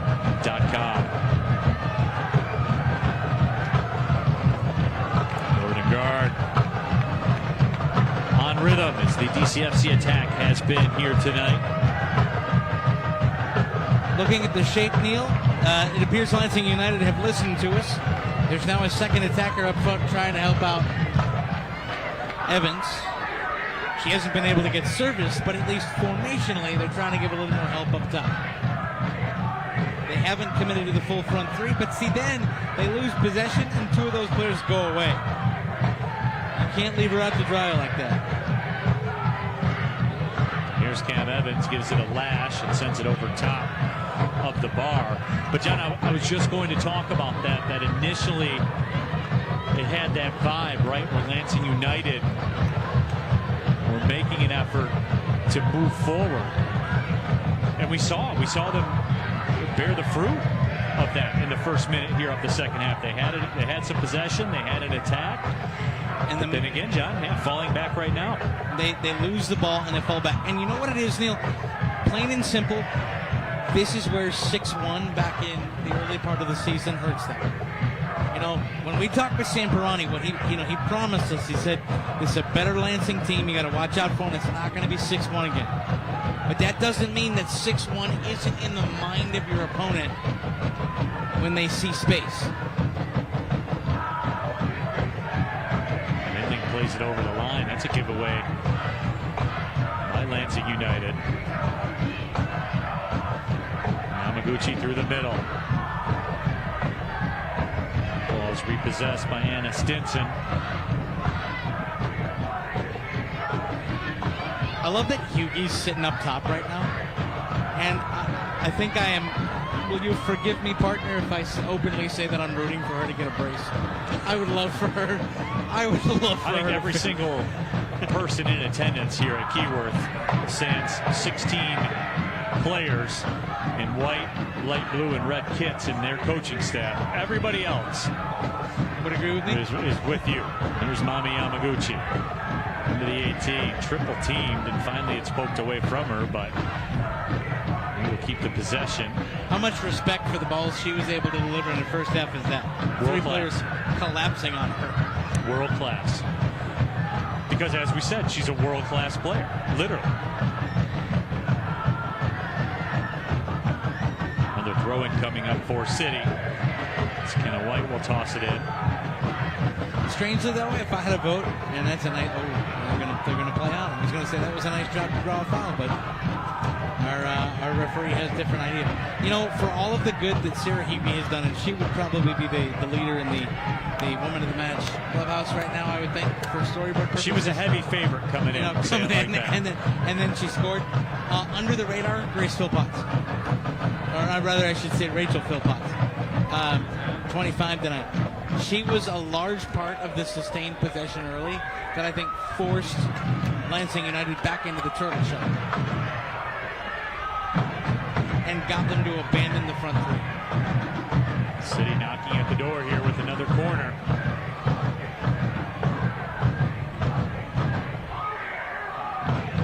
Corner service driven in, and it's punched over top of the bar. So I think we'll flip corners and we'll do it again. Jumping first there was Barron. If she'd gotten there, it was 3-0. Just too high. Madison Clem directing traffic.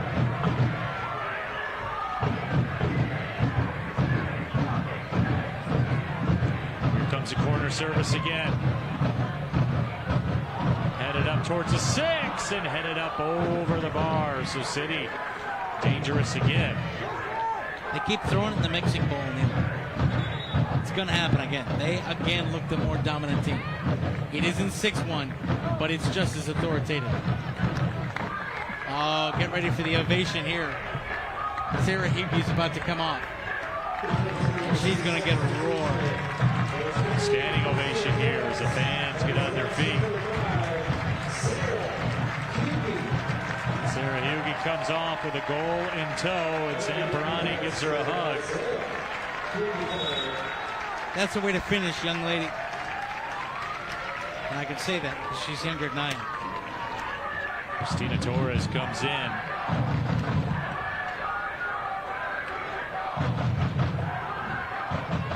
The ball bounces back and forth at midfield. And City takes it away. Slotted ahead, looking for Torres. She was unable to get on the other end. But how about this? You take Sarah Hughie out of the match with all of her experience. Christina Torres comes in, who's played 4 matches and scored 2 goals for the Puerto Rican national team. Yeah, that'll do for a bench. That'll do, yeah. For a sub as well. Torres, 19 goals for the Puerto Rico Sol of Liga Puerto Rico. Interesting, by the way, Neil, I believe that probably was a planned sub all along because, Hughie ran her race pretty early. But Torres is the player that Samparani says she's been a huge spark off the bench. Go ahead and pour some gas on the fire in the 53rd minute. Let her go run. She's just one of those players that will just bother you.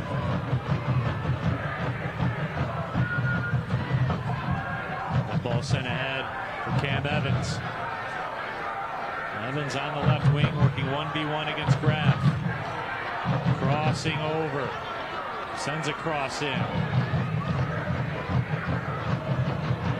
United will keep the possession.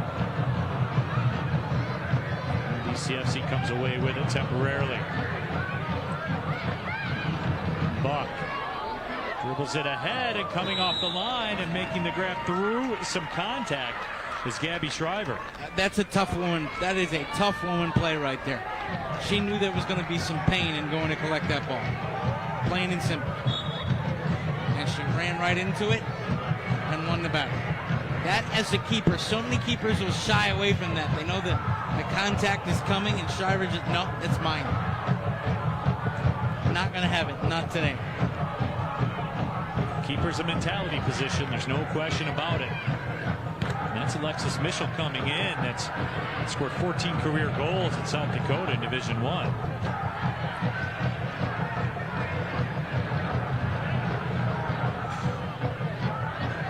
That was a little cute, but Torres tried to make a good play out of it.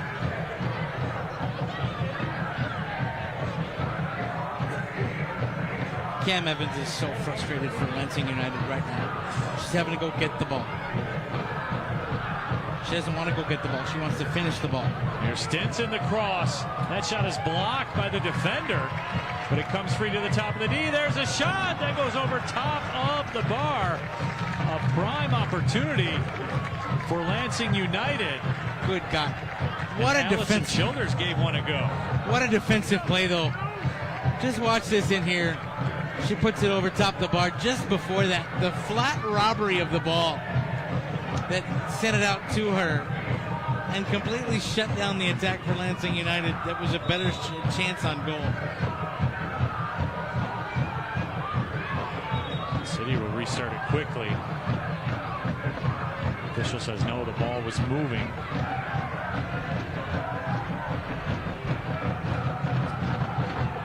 The next 9 minutes are brought to you by DTE. No matter where you are on your energy efficiency journey, DTE can help you score savings. Learn more at DTEenergy.com/save-energy. Torres, can she get on the other end of it? Can't quite keep it from going across the line. But look at her pace now. Right. Just even to be in the vicinity to catch up with that ball. You can lead it so much further forward for her and let her run onto it.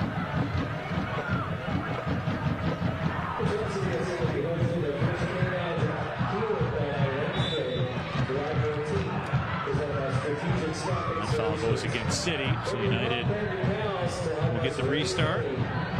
It's Rachel Philpott's making her way back down the pitch. First team All-Horizon League performer at Milwaukee. Played 90 minutes. Their NCAA tournament win against Elon. Played 90 minutes against number 1 Florida State. There's a goal this year for City. Here comes Kenna White. Getting on the other side of it. White, the shot! 3-0 City. Kenna White with a clinic.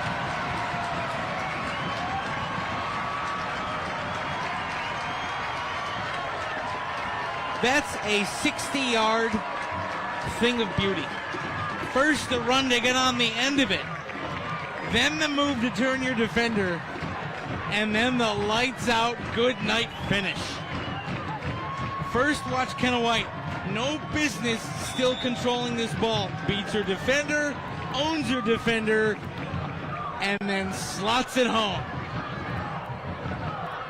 Clem did a good job even to get a hand to it, but it had too much pace. It looked like Clem was surprised by the left-footed shot by Kenna White. Caught her leaning just a little bit. 3-0 City. And Mami Yamaguchi, clinic. Just win the ball, draw the foul. So the hill for Lansing United has just turned into a mountain, and it's a smoke-covered mountain right now.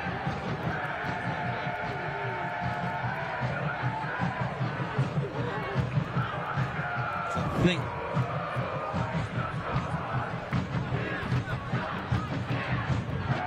Throwing coming up now for City.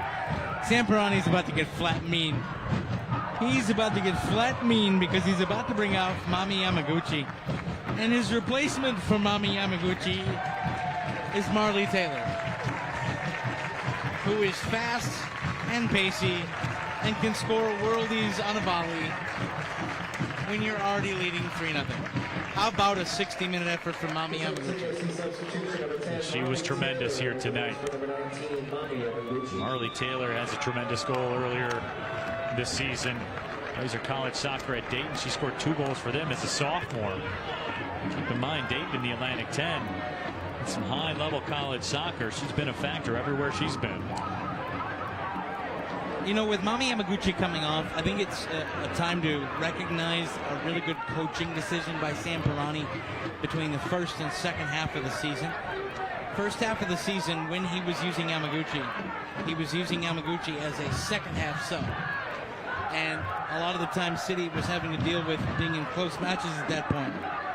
He's brought her on to start the last few matches. And I think her presence out there has put City in better positions from the start. She's been better as a starter knowing she was going to go 60 than waiting to use her at the back end of things.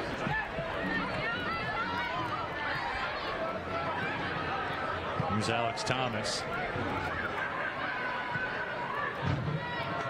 And John, you know I'm not a big math guy, self-professed. That ball served up into the box. Not a smart guy, self-professed. But any situation where you can have Mami Yamaguchi on the pitch for the most amount of minutes is the best way to go. Yeah, and where she can have the impact. And tonight the impact was being dominant in midfield, helping to force Lansing out of the way they started the match, and allowing City really the chance to open things up here tonight. And frankly, Neil, call me a homer, call me what you want. This is the match this City team deserved. For as hard as they have worked all year and had horrible bounces go against them, they deserve one like this. They've earned one like this. Now they got to see it out.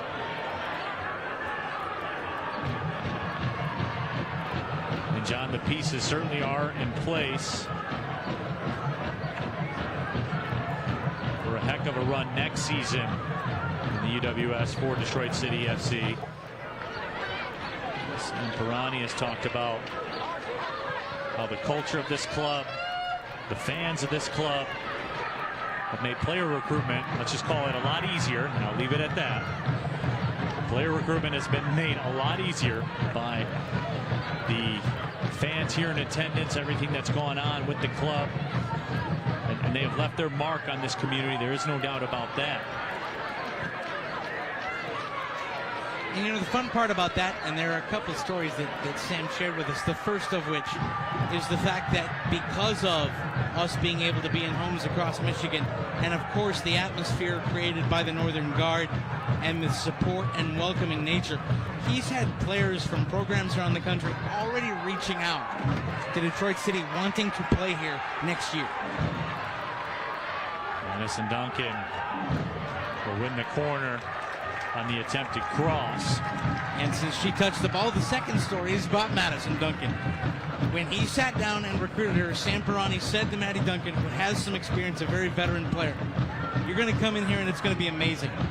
And she sat down a couple weeks ago and said, "You said it was going to be amazing. I didn't know it was going to be like this. These fans are outstanding." And we became a team. Corner service in. That ball's loose right on the line. Clem will go down to pick it up. And that's the special part about Detroit City Football Club, Neil. You come in thinking it's one thing. You leave knowing it's another, and it is better than you have ever imagined. To be in front of these fans, to feel the support of these fans, to be a part of this club that is a 365-day-a-year club. This isn't just straight summer league. This is a home. From youth on up. And these players have learned that. Megan Miles will come into the match replacing Natalie Graff. Natalie Graff, any other night, I think would have a good look at the woman of the match. She was great. Not good. She was great on the back line. She neutralized Cam Evans. Cam Evans was a non-factor tonight because Graff and Barron shut her down.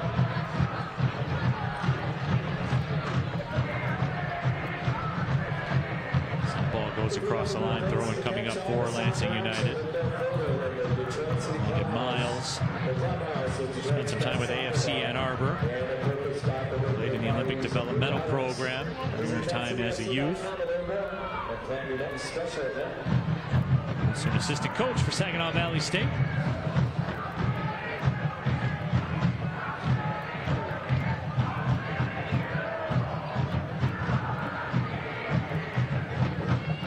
This is from the both things can be true department. My favorite department. You know, the last 5 minutes of soccer have completely stagnated, and City has still been completely dominant. There's been no real attacking impetus going forward, or at least not to the same energy, but you're up 3-0. That's okay. And yet, it is still City that is very much with the upper hand in this match. They did exactly what we talked about at halftime. The foot has never left the gas pedal in terms of not allowing Lansing United back there.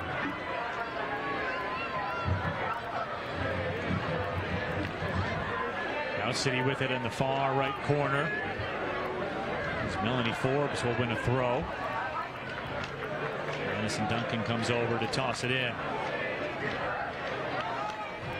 He's at Michigan State after transferring from Louisiana Lafayette. Duncan was a member of the All-State Dream Team at Troy High School.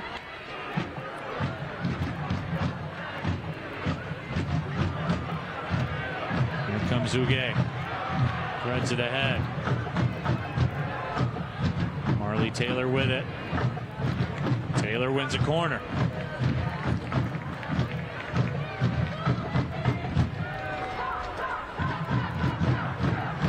Uge will serve it up. Started 34 matches at Nebraska. Look at Marley Taylor getting down there, being the cook in Clem's kitchen. She's trying to make it tough for the keeper. Corner service in. It's headed up in the air.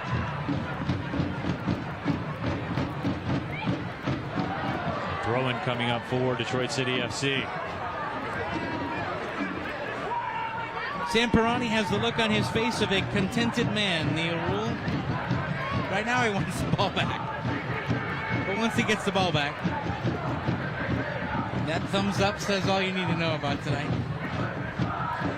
Well, he said training this week was loose and enjoyable, and everybody was in a good state of mind, and it shows. You know, I have a lot of respect for Sam Pirani and what he's done. Never more than in our conference calls with him. Neil, you and I have been around coaches for a collective about 50 years, you know, getting paid to do it. Sam, I think I'm safe to say, is one of the few coaches I'll have an on-the-record conference call with that openly challenges himself, openly takes accountability and questions himself and admits that he's constantly tweaking. And I love that about the way he coaches. Because you can't ask your own players to take accountability when they make a mistake. When you don't do it yourself. That's right.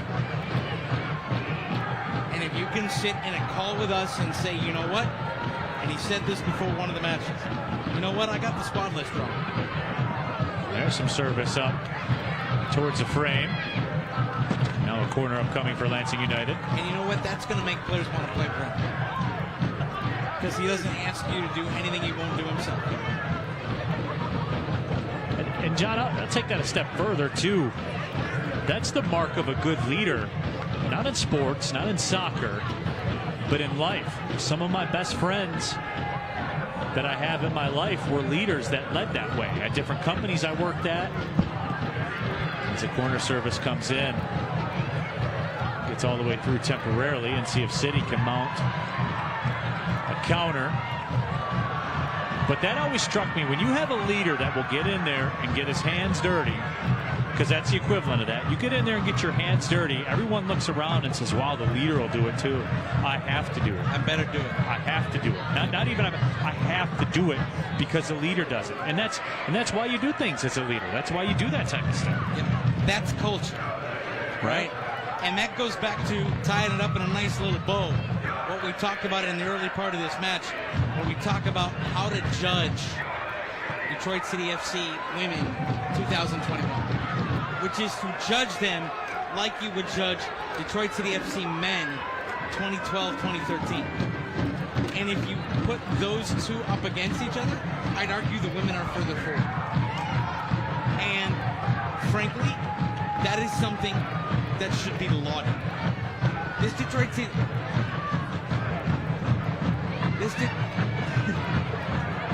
This Detroit City FC team, who is under the management of Sam Pirani, they are ready for next year. And they've built something. And it's going to be special.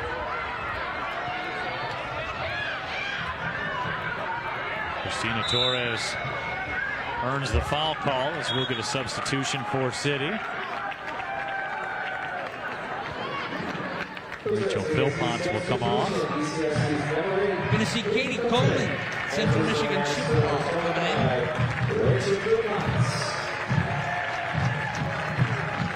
Sam Pirani getting to use the bench a little bit. Katie Coleman starting 10 matches as a sophomore in Central. That gives you an idea of what you're looking at with her out there. That's talent, as we talked about earlier. College coaches are coaching for contracts and money. If you're an underclassman, you come in and you contribute, let alone you start double-digit matches, you're a key part. Make no mistake.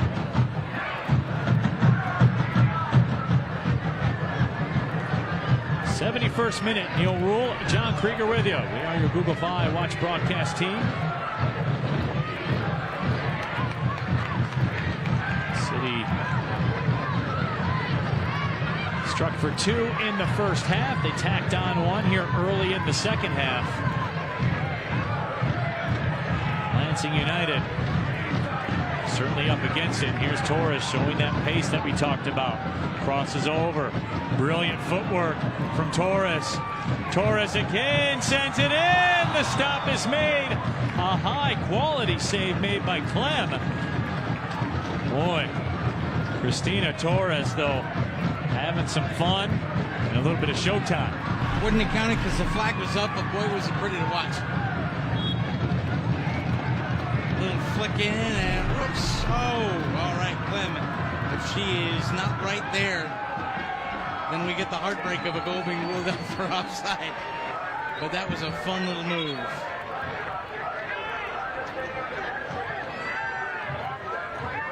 We have a player down for Lansing United. Lexi Ponstein scored a goal last week against Muskegon.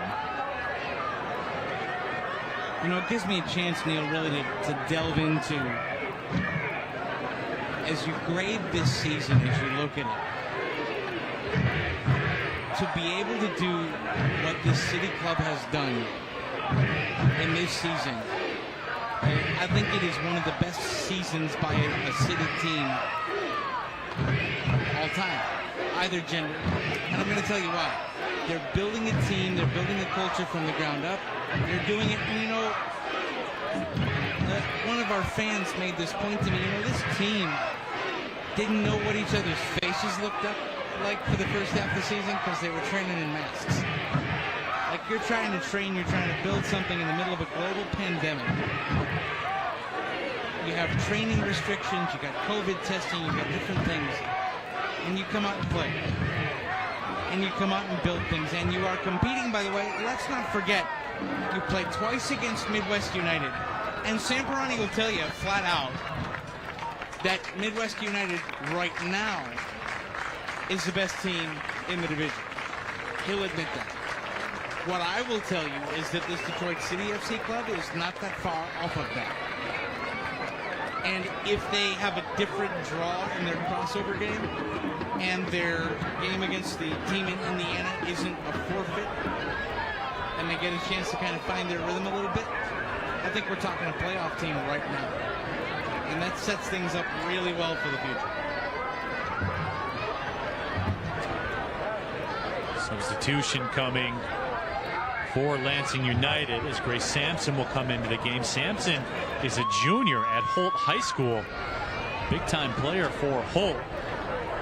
She She's starting her official visits to Division I schools. She comes into the match.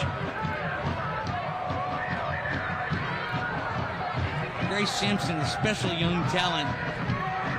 Her dad's been around the game of soccer for a long time, but it's the daughter in the Sampson family that has really taken the game and made it her own. She's been a part of Olympic development programs for years, traveling, playing elite travel soccer. Says something, by the way, when you're a junior in high school and you get selected to play for a UWS first team.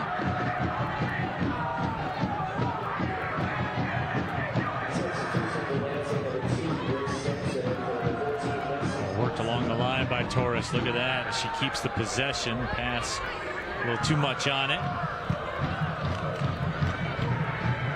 Service up ahead, but nobody on the other end for Lansing United.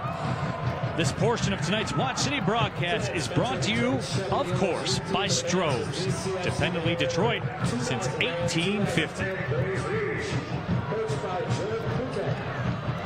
We'll have to enjoy a Stroh's tonight, I think. I think that's going to happen. 76th minute.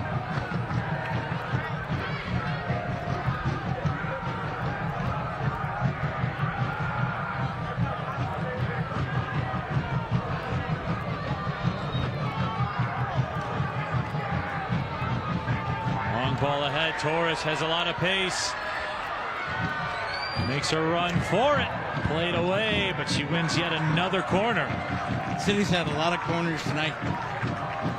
A lot of sustained pressure, a lot of corners, a lot of chances. I was very surprised that Clem didn't come for that ball. If Torres could have gotten it and held it up, the defender was going to over-pursue, and she would have walked in and slotted it home. That's the difference between Clem and Schreiber, and I like Schreiber. Here comes the corner for City. With that 3-0 lead. Service is short, and that bounces through. It took a weird bounce. And Madison Clem had to be aware. She had to reach back to grab that. I think it got caught and spun in the artificial surface, Neil. Sometimes that can happen. And nice job by her to get down and keep it out of the net. Best way I can compare that is when the catcher calls for a curveball and the pitcher throws a fastball. That's what that was like. City with it inside the 18. Go back and forth. Ball driven right along the turf. That was Kenna White, I believe, that gave it a lash, but Clem was up to the challenge. This is Hogan's alley. This is just peppering people with shots. Now, Lansing United has gone full turtle for the last 5-7 minutes, except for the odd chance.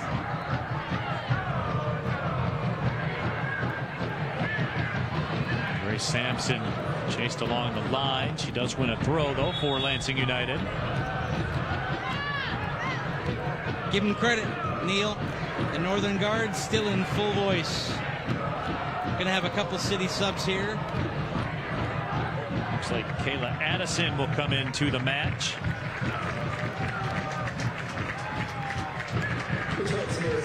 Melanie Forbes comes out.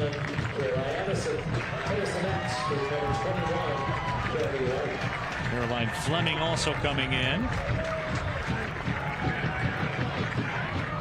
So as you said earlier, John, Sam Pirani able to get the bench involved. Lots of smiles all around here in the season finale. Makes it real easy when you can clear your bench up 3-0 with 10 to go. And you know what? A lot of that is, hey, you worked hard in training, you were part of this, you were part of what we built, go out and get some minutes in front of the fans. And it's also the sign of a very deep bench.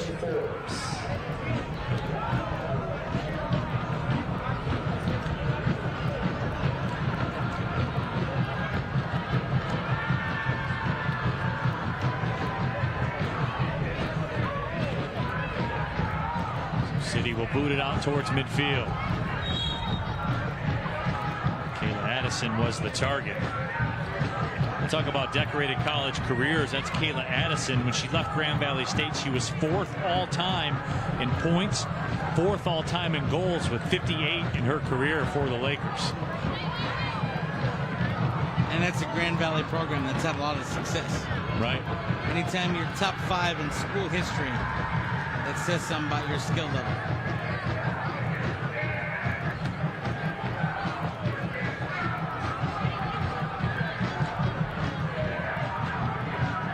It's interesting, John, when we talk about the UWS Midwest North Conference, and you talked about Midwest United, Corktown, Detroit City FC, this Lansing United side, as that ball slithers through inside the 18. United looking to go to work again. There's Mitchell with it.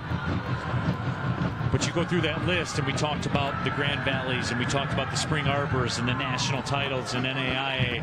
Look, Oakland University's been the NCAA tournament as of late. Certainly we know the story with Michigan State. Michigan, you know that soccer is in a good place in the state of Michigan, and it reflects that. This conference of the UWS, you know, I would sit down and have the argument with anyone that the Midwest North Conference is top to bottom, far and away, the best conference in all the UWS. And I can go up and down the rosters all day long, and I don't think I would get much dissent saying that. You're not going to be wrong. And what does my heart good, frankly, is to see how good the state of the women's game is in this state, in this region. It's important to grow that, and we have that here. You know, it reminds me, frankly, and it draws another parallel to the 2012, 13, 14 men and this now. We used to say the same thing about the NPSL conference that City in its amateur days on the men's side would play in. How top to bottom stacked the division City found itself in was, and how difficult every match was. And that's the same thing with UWS. Midwest United is going to be a constant challenge. I look forward in future years to the battles between those two sides. Corktown continues to grow. You've got this Lansing United side going to be better next year. It's going to be fun competition in UWS. And you're right, as you look at the standings nationwide, yes, there are some good teams at the top of the division, but not top to bottom. Coming on for Lansing United is Shelby Sims. She's an interesting story. She played at Michigan State, but not for the varsity program. She was a club soccer player, Neil. Played her high school soccer at DeWitt. Now that's another high-quality high school program in the state of Michigan. They've had some success. That ball pinged across the pitch. That was a quality effort. And it was dissected by Madison Duncan. Good job to control and turn there.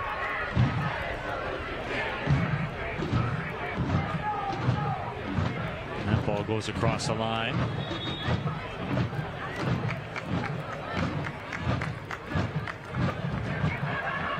Get a substitution at the keeper spot. It is not often you see this, but Gabby Shriver deserves the ovation she's about to get.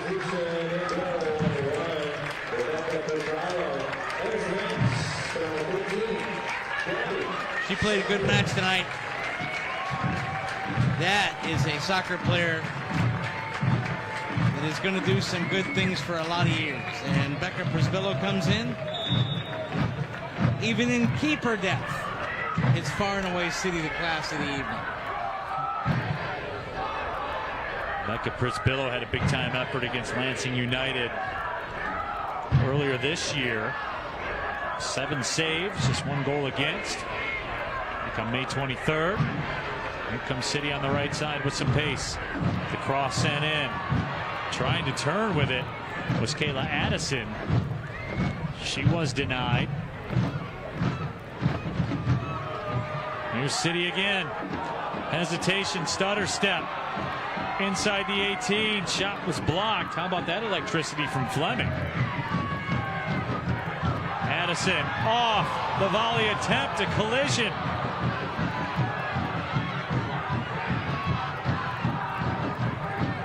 City's bench players just buzzing out there in the last 10 minutes. They want all the smoke, literally.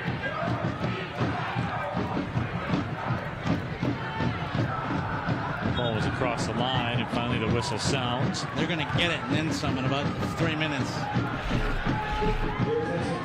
Kayla Addison right on the doorstep. Quality chip service there from Taylor. Glenn paid the price and didn't get the ball and got lucky.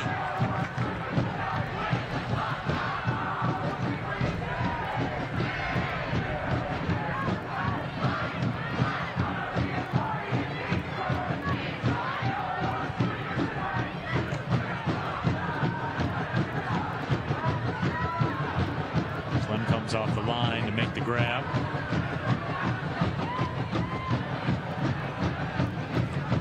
She's had a pretty good match here tonight for Lansing United.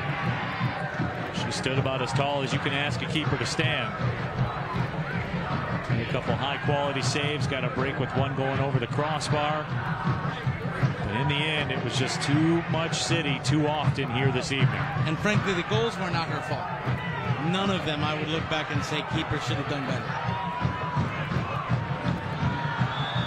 Whistle sounds and the foul goes against Lansing United as we move into the 86th minute, and the Cakes are on the griddle here at Keyworth.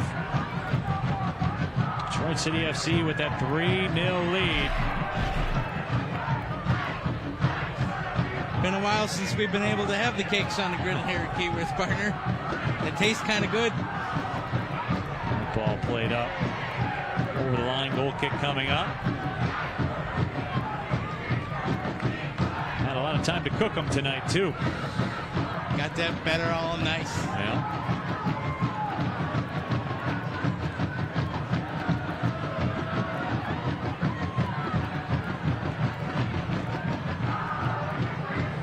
That's a nice step in there to win possession by Marley Taylor. Oh, huge amount of space. Torres with a cross, trying to connect. Kayla Addison. That was filthy. That was just a nasty little bending cross, and Addison was a step slow. But that's what Torres can do. Got the ball out there in space, waited, just precision ball through. I like the multitasking there in the Northern Guard. They have the beverage in one hand, the scarf in the other, and the cell phone light. The cell phone light going. Versatile. That's a three-tool player right there. Three-pronged attack.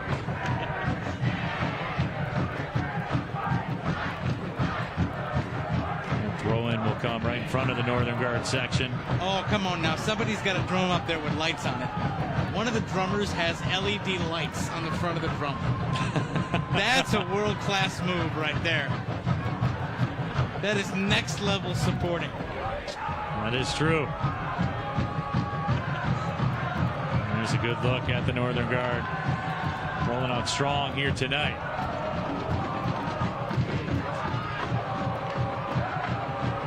And there's the smoke as requested at 87 minutes. Spillo off the line.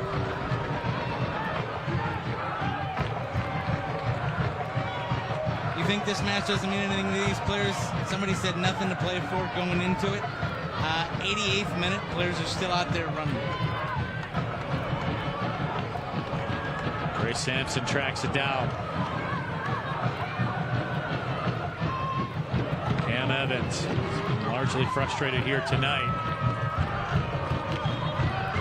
A goal kick coming up for Detroit City FC as the smoke comes out of the Northern Guard supporter section.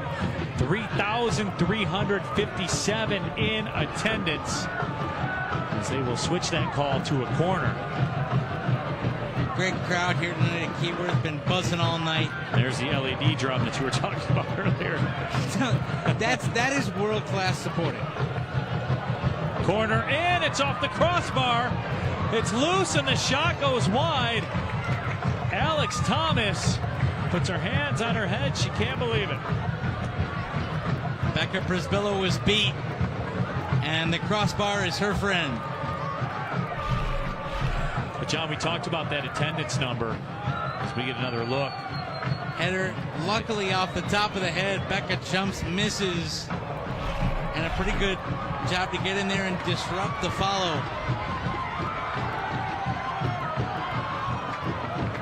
Well, some anxious moments on the other side.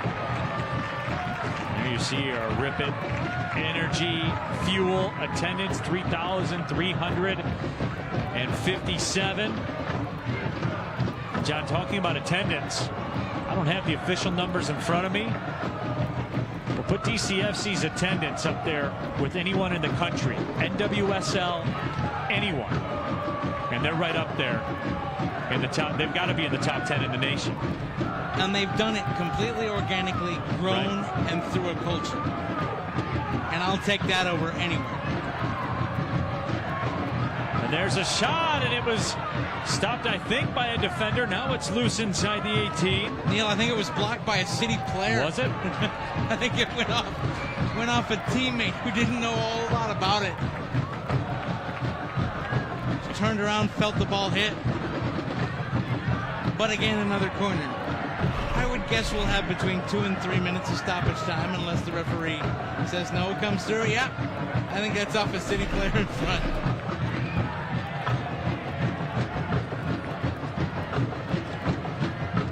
So we have reached the 90-minute mark. There will be 2 minutes of stoppage time.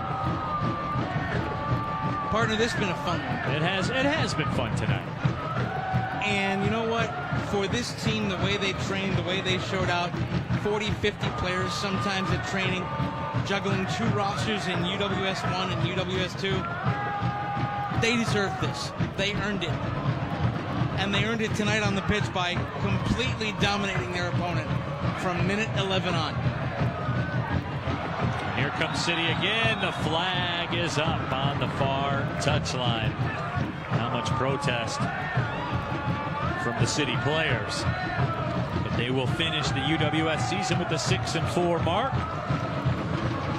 And because I can't resist a bit of banter and a throwback to the NPSL days, Detroit City FC managed to hold a 3-0 lead against Lansing United here at Keyworth Stadium. Something the men's version of that club was not fortunate enough to do a few years back. It's a fact, not opinion. It happened. I was here for it. Down a man, by the way. That is not the opinion of John Krieger. That is absolute, rooted in 100% fact.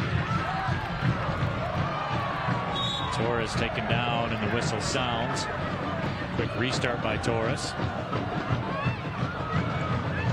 Sam Pirani will be happy after this one. This was 78 minutes of control.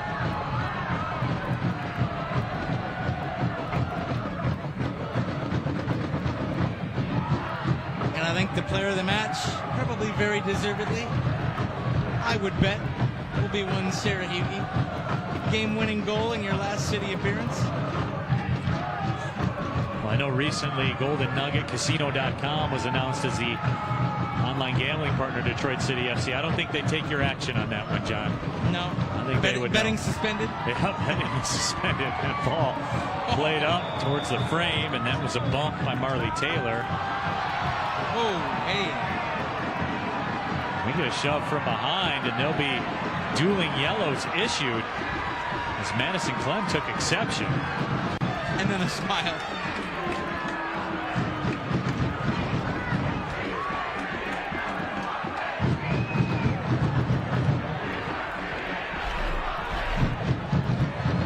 Let's see that one again. Yeah, well, Marley Taylor went in for a little bit after. She could have stopped. And Clem knew it and went and got hers. That is the final whistle of the UWS season. Detroit City FC with a dominating 3-0 win over Lansing United. Over 3,300 in attendance here at Keyworth, and they saw a show, John Krieger. And it was a good show. Survive and then advance. They survived the first 20 minutes, didn't concede, took that weight off their shoulders, and then put on a clinic. for the last 70 minutes of this game. A deserved 3-0 win, a dominant performance, standout plays on both ends of the pitch, a fitting send-off for number 5, a great day for Mami Yamaguchi, and a great team win Sam Pirani will be proud of. Sarah Hughey in her final match for Detroit City FC puts a goal home and walks off with a 3-0 victory. Certainly a full night for Sarah in her final appearance. Let's take a look at tonight's Save of the Match presented by Ally. Start saving for what matters to you at ally.com. And Gabby Shriver went to work, got a clean sheet here during her time tonight. John, you talked about it in the open. She was in command, and more than that, she triggered the attack at times. She did. She played with some swagger, and even when she was fixing her shin guards, she was looking up, looking at ways to distribute the ball. Key in the build-up to the second goal, and just the perfect anchor to the back line for City tonight. So a clean sheet for DCFC. As we said, they get a 3-0 win. We'll take a break, come back, and wrap this thing up for you from historic Keyworth Stadium. Detroit City FC with 3 points on the 3-0 win. We'll be right back with more.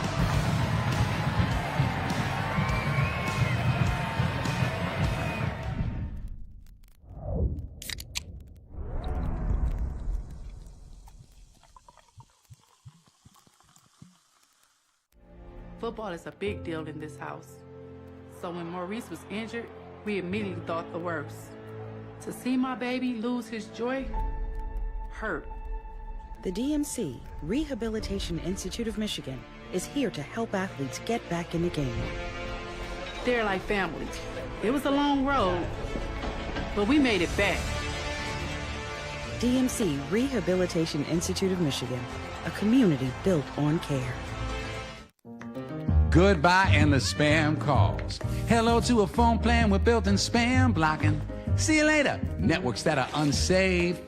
Hello, built-in VPN. Now the networks I join are private.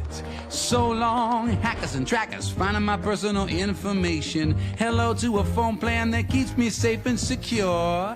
Goodbye, everything you can. Hello, Google Fi, a phone plan that can.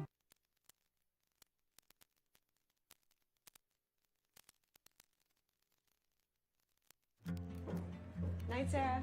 Drive safe. Baby. Bye. Drive safe. Okay. You guys ready? Drive safe. We all say it. Chevy can help you do it. With Chevy Safety Assist Standard on the new Equinox and Trailblazer, part of the Chevy family of SUVs. Find your perfect Chevy. GM employees with a current eligible Chevy lease can get this Equinox for $189 a month. Chevrolet, the best-selling family of SUVs in Metro Detroit. Chevy drives the Motor City. Visit ChevyDetroit.com. The highways and the throughways try to map you, baby. I got your back. To the rest of the world, Detroit is where they build cars. But to your Metro Detroit Chevy dealers and everyone who proudly call themselves Detroiters, it goes way beyond that. I got your back. Detroit may be known for building cars, but together, we all built Detroit. We are one when we get going. Put it in D and see why Chevy drives the Motor City.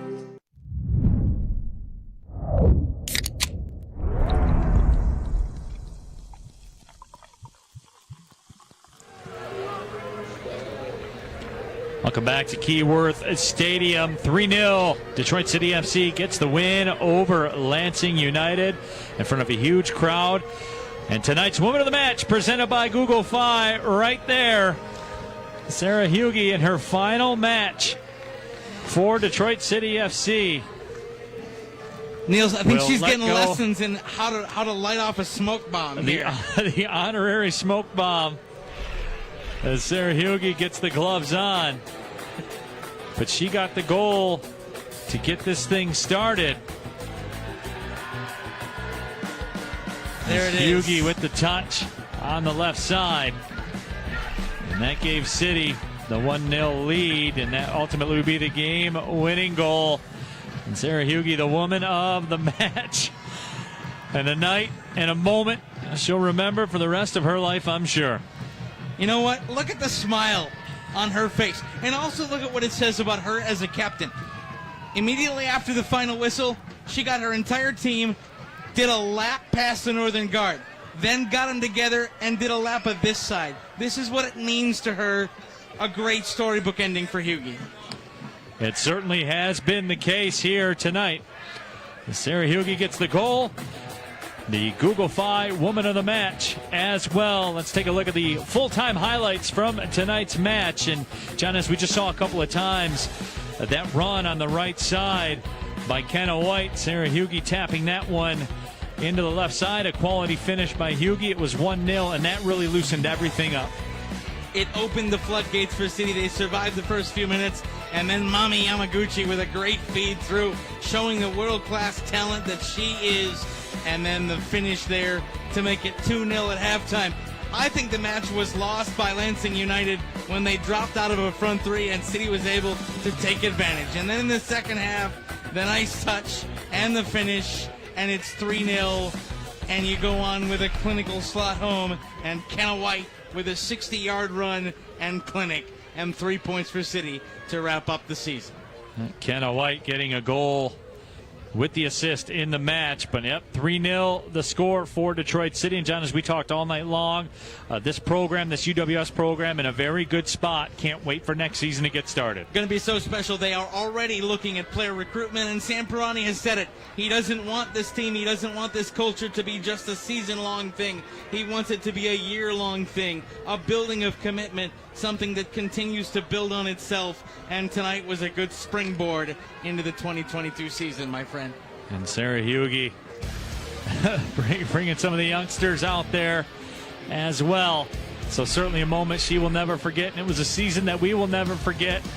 And we can't wait for next year in Detroit City FC to pick it back up in UWS soccer. For our entire broadcast crew, my broadcast partner John Krieger, my name is Neil Rule, reminding you one final time, DCFC with a 3-0 win over Lansing United. Thank you everybody for watching. Well, see you later.